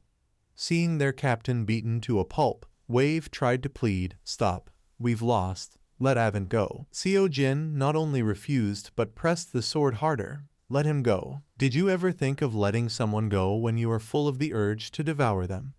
This struck his heart. "That has nothing to do with it." Seo Jin's eyes were filled with killing intent. "I have no interest in kindergarten squabbles. If I say it's relevant, then it is. This is a duel we both agreed to. What are you interfering for? Stopping or not is for the participants to decide. It stops when the loser admits defeat." Avent tried to speak, but was instantly silenced by Seo Jin gripping his mouth. "But if he says nothing, it won't end." Fear was insufficient to describe his eyes. "This guy is my prey now. Don't worry about his life or death. Just go sleep." Unable to endure, Bainin gripped his twin blades and threatened, "You lunatic. You think you'll live well after this? Do you know who we are?" Seo Jin was unfazed before these empty threats. "Aren't you supposed to be the Wolf Mane mercenaries, Edith? Are you sure they're really Wolf Mane mercenaries?" Edith stammered before replying. That was their name in the past, but now they're just. Not letting her continue, Seo Jin snapped straight at the Wolf Manes. "Now you're just a bunch of thug bandits, with the way you wander and treat everyone like that. Why are you still lingering around them?" Edith replied nervously, "I'm only following my father's orders." He patiently persuaded her, "Edith, think carefully. Do you plan to side with this trash, or do you want to join us?" She was left speechless. Seeing his comrade clearly wavering, Jake was furious. "You dare show your ass to the enemy? Do you want to die that badly?" Seo Jin complained with irritation. "These mediocrities shout too much." His contemptuous attitude adding fuel to the fire. "Bastard." While they argued, Avent tried to grab his fallen sword. "Edith, you know what happens to traitors in the end, right?" Jake's words were drowned out as Seo Jin smashed Avent's head to the stone again. "The end of trash like you will be like this. Join my team, I need another, and this situation is quite convenient for you." Jaken could only scream in helpless rage. "You know the price of betrayal, Edith." Her legs trembled, an inner struggle raging as fierce as the outer fight. "Edith." Her eyes closed tight. What would she choose? At last her eyes opened wide. The decision was made. Seo Jin smiled in satisfaction. "That's right. Everyone needs to follow the right person. You chose well." Edith 3-star has left the Wolf Mane mercenaries. The Wolf Mane mercenaries have disbanded. Without delay, he drove the mutts away. "I have no reason to see you anymore. Get lost." The Wolf Manes stood frozen. "Bastard." Avent had begun to give up. "I surrender." Yet it seemed Seo Jin still wanted to play more. "Are you sure you'll be fine after surrendering?" "I swear I'll devour you alive eventually." The situation was too unfavorable for him. "NGH, you'll regret crossing me." Hearing this was tiresome. He grew bored. "You're starting to annoy me. Surrender quickly." The Wolf Manes couldn't stand it anymore and charged. "Bastard." Seeing this, Ussel blocked to stop them. "The duel isn't over. You can't interfere." Ignoring her, they cursed and charged like rabid dogs. "Out of the way, you rat, bitch. If you interfere, I'll kill you too." For some reason they shoved their heads into the snare. Seo Jin muttered, "Fine then, two stupid bastards, farewell." Ussel erupted in fury. "You won't get a second chance." Instantly their bodies exploded one by one, flesh and blood spraying everywhere. "I told you not to interfere." All three heroes returned to the embrace of the goddess, their fighting spirit eternally remembered. Cause of death: sudden cardiac arrest from stress. cheering excitedly. Usul asked Seo Jin. Loki, what do you think? Was I cool? How did I do? Was it good? He praised her. You did well. Everything was over. Haven't surrendered. I give up. Duel complete. Seo Jin 1-star exited frenzy state. Holding his head in pain, he thought, what a headache. Is this a side effect of frenzy? I should limit using it unless in true life or death battles. Seo Jin 1-star defeated Avent 3-star in the duel. Avent will be synthesized. Now the master was helplessly pressing his phone. Usul grew worried. Master just keeps tapping the screen. Without much concern, Seo Jin calmly held Avent's head in hand. He wanted to cancel the synthesis. He shouldn't have agreed to the duel in the first place. Doesn't even seem aware of the duel system's existence. Truly a clueless newbie spender. Stupid. Seo Jin 1-star leveled up. Novice sword and shield proficiency and pain resistance were enhanced. He exclaimed generously. Not a bad feeling. Meanwhile, Usul still felt uneasy. What now? Will Master quit the game? With the newly summoned 3 stars from Premium Pack already sent to Salt before selection, surely he'll be bitter. Now only 1 stars remain. Seo Jin quickly reassured her. If he were to quit, he would have done so when I synthesized away a 4-star hero at the start. At that moment, the system message appeared. Hero has reached maximum level cap. If you wish to level further, you must increase your rank. Stepping into the synthesis chamber, Seo Jin reflected. Sad, isn't it? From the way he summoned 10 times for free to save money. Now after his first recharge, all his 3 stars are gone. Truly unlucky master. With scum like them around, the waiting room cannot function normally. Master might thank me later. They were just strong with no brains.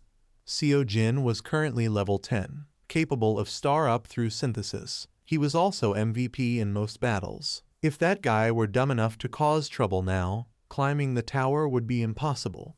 Hey, waitiver, what will you do? If you want to face me, then do it decisively.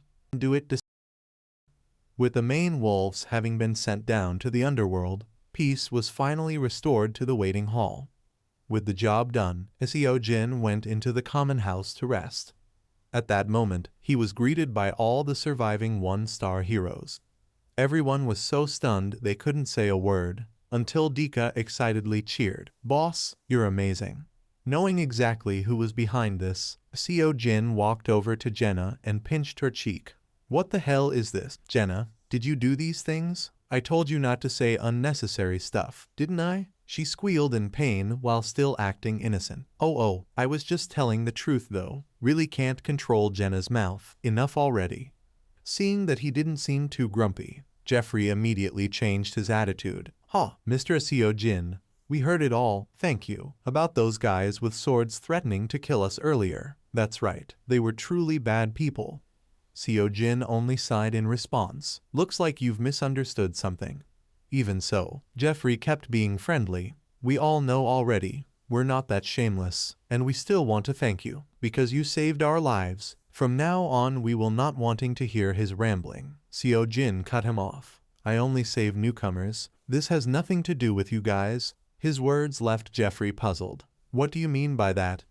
Seo Jin only gave a cold smile. The master is furious right now. As soon as he said it, everyone heard Usul giving orders from afar. Lewis, Jeffrey, Owen, Andio, Arnold, and Duncan, you 6, get outside, in front of me, right now.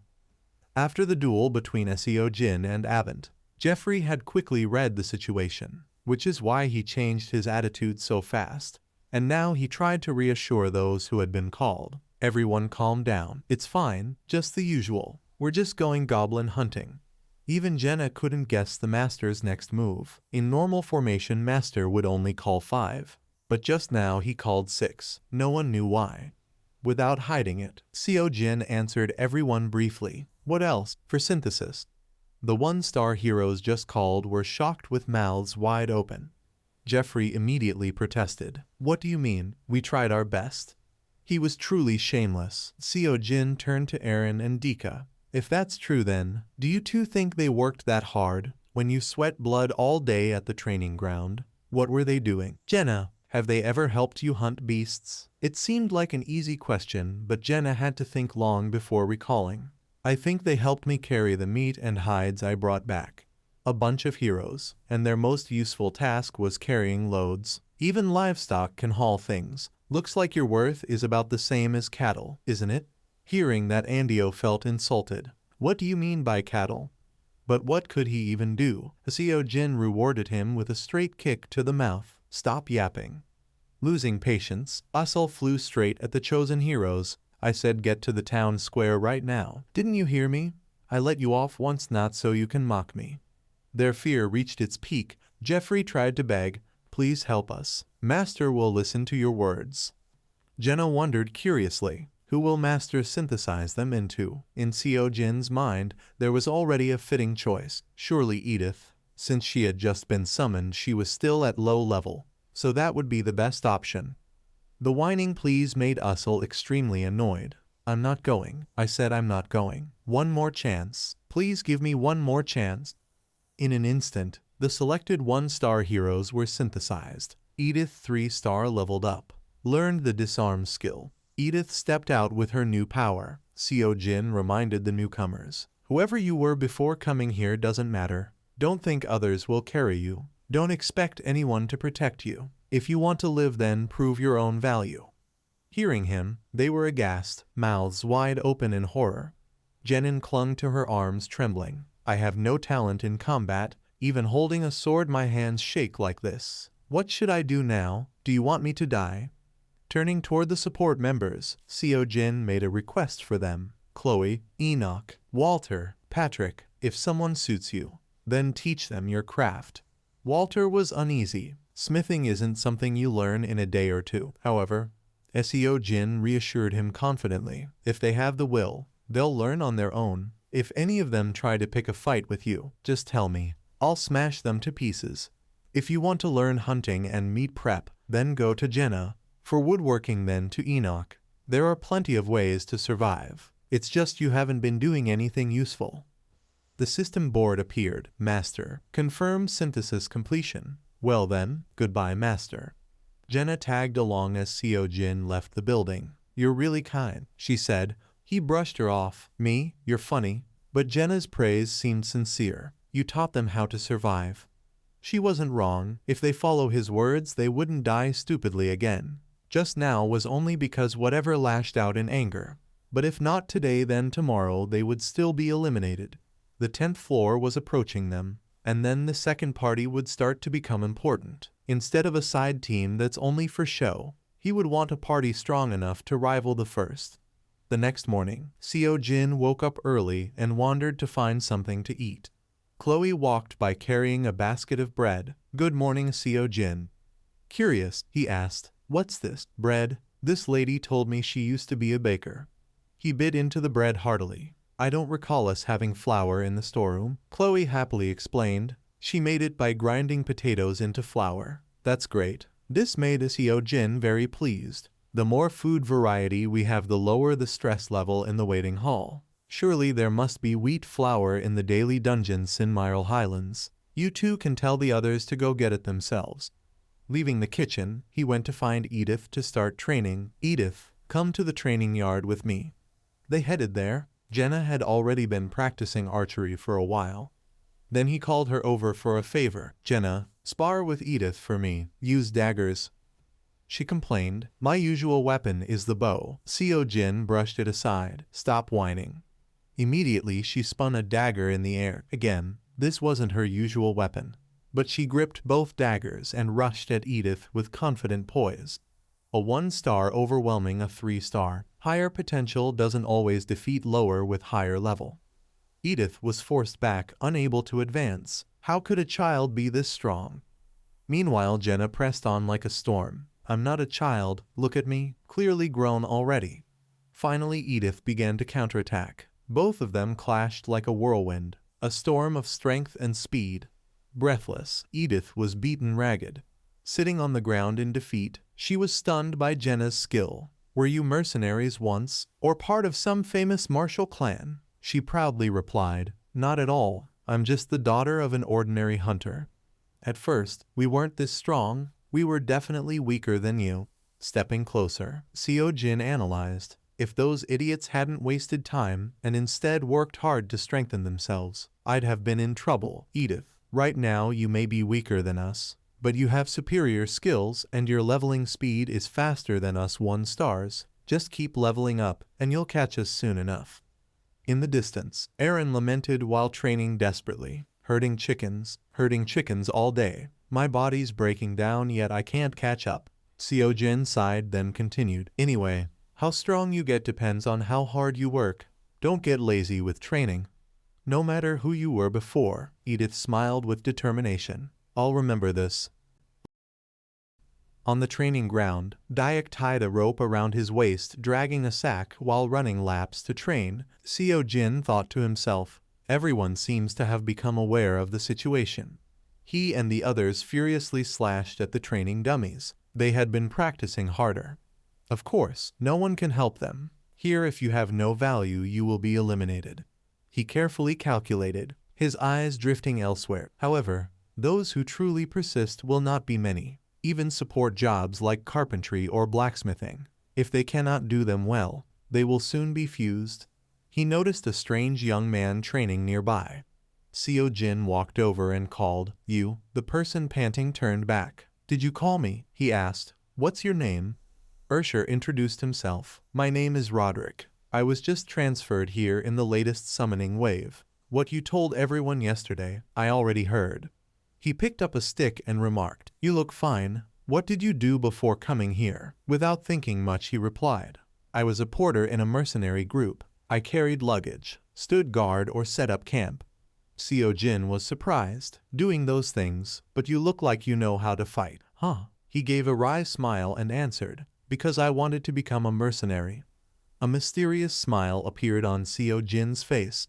He pointed a wooden sword at Ursher, challenging him. "Then pick up a sword. Let's see if you can become a mercenary." After a brief silence, he shouted loudly, "Fine." The stone gate of the dungeon stood tall in the night. That evening, the time to test the new recruit began. The master did not care whether he needed helpers or not. Aaron volunteered to participate, but was refused. 2 people died. 2 nameplates shattered, signaling those eliminated. And 2 more were fused. Roderick was fused and leveled up to 3. The others went into the dungeon as usual. Facing the Forest King were 2 people. One fought with a sword, the other ran away frantically. The mine that could yield fire attribute stones remained closed. Wind blew fallen leaves in the fortress, and at dawn that day, Seo-jin's group gathered again. Jenna put her hands on her hips complaining, "Why dawn again? I'm so sleepy." He gestured for silence, then asked them, "SHH, does anyone know the reason I called you here?" All of them looked dumbfounded. Clearly no one knew what he was talking about. Dika hesitantly raised his hand in the astonishment of the others to choose members. Jenna suddenly exclaimed, "Isn't the master the one who chooses the team?" Seo-jin calmly spoke, "I can propose a few things. Even the master cannot refuse." He picked up a cup containing some wooden lots, and now, the group watched his actions. Seo-jin smiled, his blue eyes flashing. "We will draw lots." Holding the cup in hand, he explained to everyone, "We will choose teams by drawing lots. There are 6 people, so we will divide into 2 teams of 3. Dika was nervous, worrying he wouldn't be chosen, but he immediately reassured, "Relax, I won't abandon anyone." He continued assigning, 2 people will be captains. I'm 1. Edith is 2. Edith was stunned. "Me." Her voice weakened, lacking confidence, while Jenna protested, "What about me? I'm good too." He immediately refused. "Jenna not allowed." Jenna shouted in dissatisfaction, "What about me? I'm good too." She anxiously looked at him. "But why split into 2 teams? If one team dies, or the strong ones are all in one team, then what? Wouldn't we lack people?" Seo-jin calmly clarified the coming situation for her. "The master will handle that." His memory recalled the previous battle, the 5th floor as an example. The strength gap among members was too large, and the whole team was in danger because Zid and Hansen couldn't keep up. There was no need to split into many teams if one team could clear the floor alone. But afterward more people were needed for missions. In special missions perhaps 10 or even 100 people would be required, and it would be troublesome if enough members were not nurtured. Also, a backup team was needed if the main team was wiped out. Before, he chose randomly, but now there were summoning rules. Hopefully Water had learned already. He held 2 red and blue lots to divide teams, red with me, blue with Edith. Don't be happy or sad. With me or Edith, it's the same. The cup was set down hard on the ground. Draw. Wind blew up dust across the training ground. Jenna held her lot shouting, red here, if it was blue I'd be sad. While Aaron standing beside her looked calm, I got red too.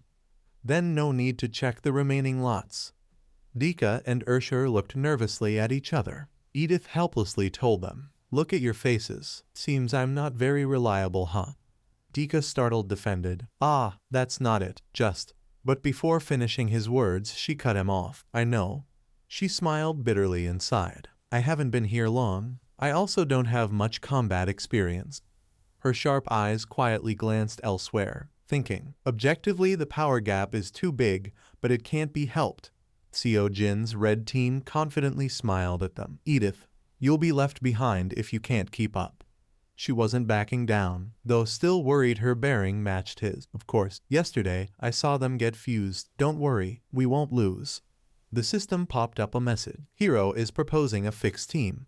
The system's cardboard appeared. Team 1 consisted of 3 people: Jenna, Seo Jin, and Aaron. Team 2 had Ursher, Edith, and Dika. At the bottom there was also a system note. Sometimes heroes will propose. Masters will choose whether to accept. Choose carefully. Heavy rain poured down on the dungeon. Lightning flashed, illuminating a corner where monsters were waiting inside. Floor 7. Mission: Suppress. Eliminate 13 goblins. LV 8.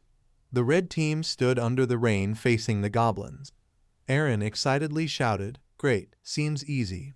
Seo Jin stepped forward, drawing the sword from his back. Just stand there and watch. I will kill them all myself.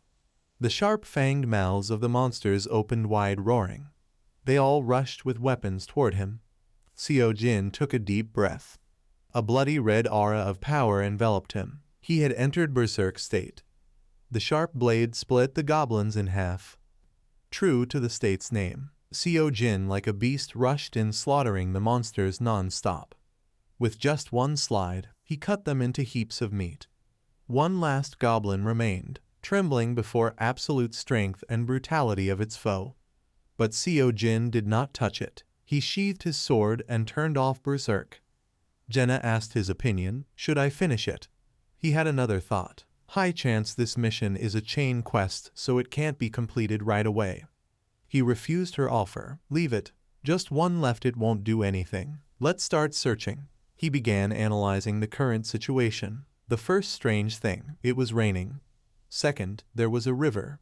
And third, standing before the river looking at the nearby rock ledge. Was there once a dam here? The system board popped up. Complete. Aaron leveled up. MVP Han, rewards 1 Vizizes in gold, 5 iron ores, and 6 hides. The group of 3 left the dungeon. Jenna called Seo Jin. Hey, today we're done right. I'm going to bathe. He indifferently replied, do whatever you want. Aaron, what will you do? He answered, I'll go to the training ground. In return, Seo Jin reminded, don't overdo it. You'll ruin your body. Suddenly he froze. Seo Jin stopped and called Aaron. Aaron, don't go. He was puzzled. Huh. The system announced Master recharged VIP again. You have chosen the new power pack. Includes 5,000 gems and 1,000 gold. Only costs $70. This was the 3rd time Water spent money. The system cheerfully displayed, if you want something then pay. Mobius respects your decision. Seo Jin coldly ordered, Fena, bring the drawing paper from my room. Put it on the table. Aaron, bring Edith here. Aaron didn't understand, but obeyed. Okay. The system announced recharge successful. Someone shouted at the summoning gate. New people are coming.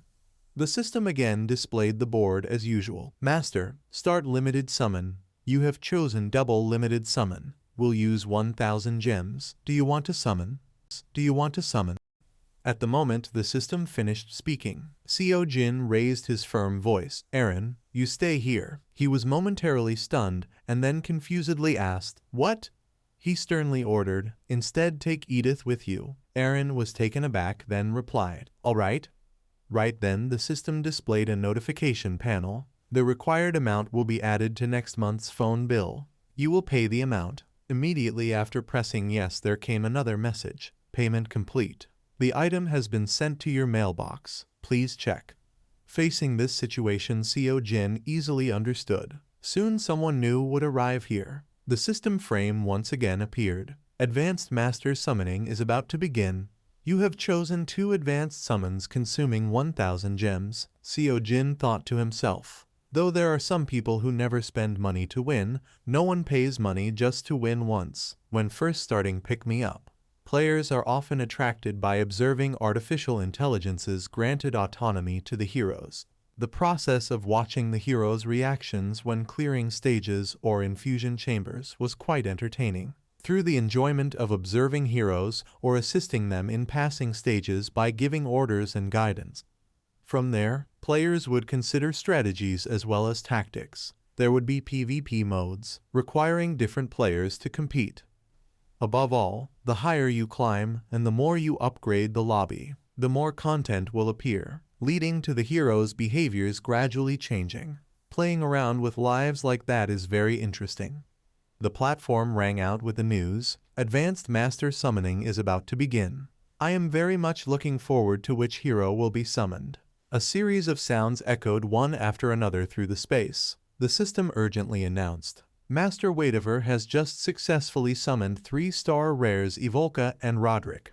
Roderick looked around this place. His brows furrowed tightly, then he asked sternly, "Who are you people?" Meanwhile, Evolka seemed panicked by what she did not yet understand and confusedly said, "This is..." Immediately after that, Y abruptly froze, her knees gave out and buckled. Evolka suddenly collapsed to her knees before Seo Jin, her face filled with bewilderment mixed with dread. Jenna was stepping forward, but also froze in her tracks. "I carry much. Who is this? What is she doing down there? Is she hurt?" Seo Jin's cold, indifferent voice glanced over. "Don't mind her. She can stand up if she wants to. What outfit is this? She isn't hurt, she's embarrassed." At that moment Edith came over and spoke. "She is a noble." He raised his eyebrows slightly. "Noble?" She continued speaking. "You know, with my experience as a mercenary, I think she is a noble lady. No idea why she's here." While Evoka's face flushed red with shame to the point she couldn't stand up. The scene opened up to reveal a vast castle divided into many areas. Roderick somewhat understood the core concepts of master, summoning and fusion. Yet he had no knowledge at all about levels or skills. Though known as a guardian of a great city, Roderick had no distinct traits other than always being conscious of responsibility. Roderick furrowed his brows slightly, his face full of suspicion. "I always feel as though I am obliged to do something, like under hypnosis. Do I perhaps need to stay here to fight these nameless ones?" Regarding this issue, Seo Jin readily confirmed. "Yes, I will explain after the drawing. Edith and I both need to recruit more people. If you draw the green lot, Roderick will go with you. Otherwise, if it's red, he will go with Evolka." Then he silently considered. A veteran or a noble lady, which is the better choice, is already clear. Seo Jin turned back and gave the order. "Jenna, help me bring the lots." Hearing this, she hurriedly responded and ran over. "Yes, I'm coming right away." The atmosphere was tense as Jenna rushed in with the items. His sharp eyes quickly scanned over. If the lot on the right is red, then the one on the left will be green. Seo Jin glanced at Edith, who was calmly smiling. He cursed inwardly. Damn, it looks like Edith saw it too. Jenna leisurely placed the bowl of lots down. Her even-toned voice rang out. "Here, choose now." Those words were like a spark igniting the upcoming confrontation. The moment the words ended, Seo Jin immediately acted, his eyes flashing sharp as a blade. He silently affirmed, "The lot on the right is red, so the left one is the answer I need." But at that instant another figure was also lunging forward. Evolka indifferently watched the scuffle happening in an instant, then frowned as a formidable aura radiated. The moment flames burst with a red glow reflecting. Seo Jin faltered slightly. Fire magic. 2 hands reached almost simultaneously, so fast it was barely visible to the naked eye. Both seized a lot at the same time. The air grew tense. Seo Jin's and Edith's eyes met. They both knew the other had also seen the lot. He growled, "Why don't you let go?" She only smirked in response, "Dream on." Then he tilted his head glancing, his voice sharp like an arrow shot straight at Yaukla. "You're a mage." As the words fell, information on Evolker Rivelstracker 3-star appeared along with intermediate fire magic skill. This is a brief introduction about me. Both Seo Jin and Edith lunged into a tug of war, neither willing to yield. Do a good deed once, the mage suits my team more. Seo Jin raised his brows. Pity, I've never been a good person. In Pick Me Up, warriors or thieves can be raised up to 1 star through nurturing. But mages are individuals that can only be obtained via summoning, with extremely low rates. Meanwhile, Evolka began hesitating. This place. Snapping out of her thoughts, the scene before her made flames burst forth with Evolka's anger. "Hey, what are you two doing? Not fun at all. I'm not some specimen for you to appraise." Jenna angrily spoke. "Now I realize, did you two peek at the lot, cheaters?" She sternly said, "Drawing lots should rely on luck." Then came the back and forth between Seo Jin and starting with Evolka. "What are you people doing? We are deciding which team you'll join. Then which team will I be in? Compared to the man next to you, you're rather slow in grasping the situation." Those words immediately made Y furious. Clenching her teeth in response, "Grasp the situation, my ass. I was just dragged into a strange place." Roderick glanced over, his eyes stern as he spoke in a low voice. "Think carefully." That statement was like a heavy boulder silencing Evolka. Seeing her quiet, he said, "You understand now, right?" At this moment Evolka's face turned pale, and she clearly realized, this is not good at all, contrary to her panic. He nodded calmly, "I agree." Jenna angrily declared, "All right, this time no cheating, let luck decide fairly." Seo Jin raised a brow. "Since when is luck fair?" She immediately glared, "Don't you talk back." He didn't reply, only glanced at Edith. "All right then, no matter the result, don't be upset." She just smiled, "Of course." That moment, the atmosphere taut like a string pulled to its limit. Both Seo Jin and Edith simultaneously reached for the lots under Jenna's gaze. In the suffocating tension, each of them now had their choice in hand. He smiled and with eyes full of smugness spoke with the result in his hand. "Decided then, any more complaints?" Then Seo Jin declared loudly, "Evolka, you'll be in my team." As soon as the words ended, the confirmation panel appeared. Evolka has successfully joined Team 1. Roderick has successfully joined Team 2. Assel clutched tightly onto Jenin's hand, making him annoyed, and he shouted, "Leave me alone." But she screamed towards Jenna, "Come here quickly." His face twisted in rage, he yelled, "Lord Han, didn't you say you would let us live if we worked hard? This is too much." That scream gradually tore apart the heavy atmosphere. Cutting through those words was Essel's shrill scream, "Shut up and get over here. You mage who just joined the team, hurry and come here." Seo Jin frowned at him. "He can't learn any support skills. Evolka, go over there." Seo Jin's gaze suddenly turned ruthless, his cold voice, "Unless you want to fail and become something disgusting like them." At that instant, the system board lit up with news that Yan and Jenin had been fused, along with Evolka's 3-star card upgrading.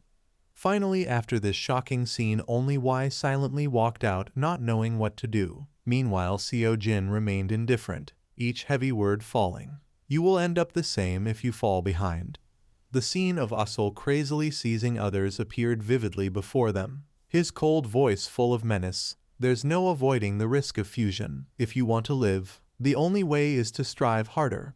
Roderick stood silently beside, his eyes carrying some heavy burden. Then he sighed, "Truly brutal." Seo Jin immediately cut in, "Now it's your turn. They are your fusion materials." At the same time came the wailing cries ripping through the silence, "Help me." The dilapidated building setting made the atmosphere even more suffocating, along with the system board showing Roderick has leveled up.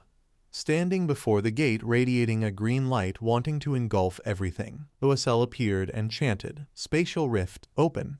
Evolka, bewildered, exclaimed in astonishment, "This is..." Seo Jin glanced over, speaking indifferently, "He is testing the new member's ability."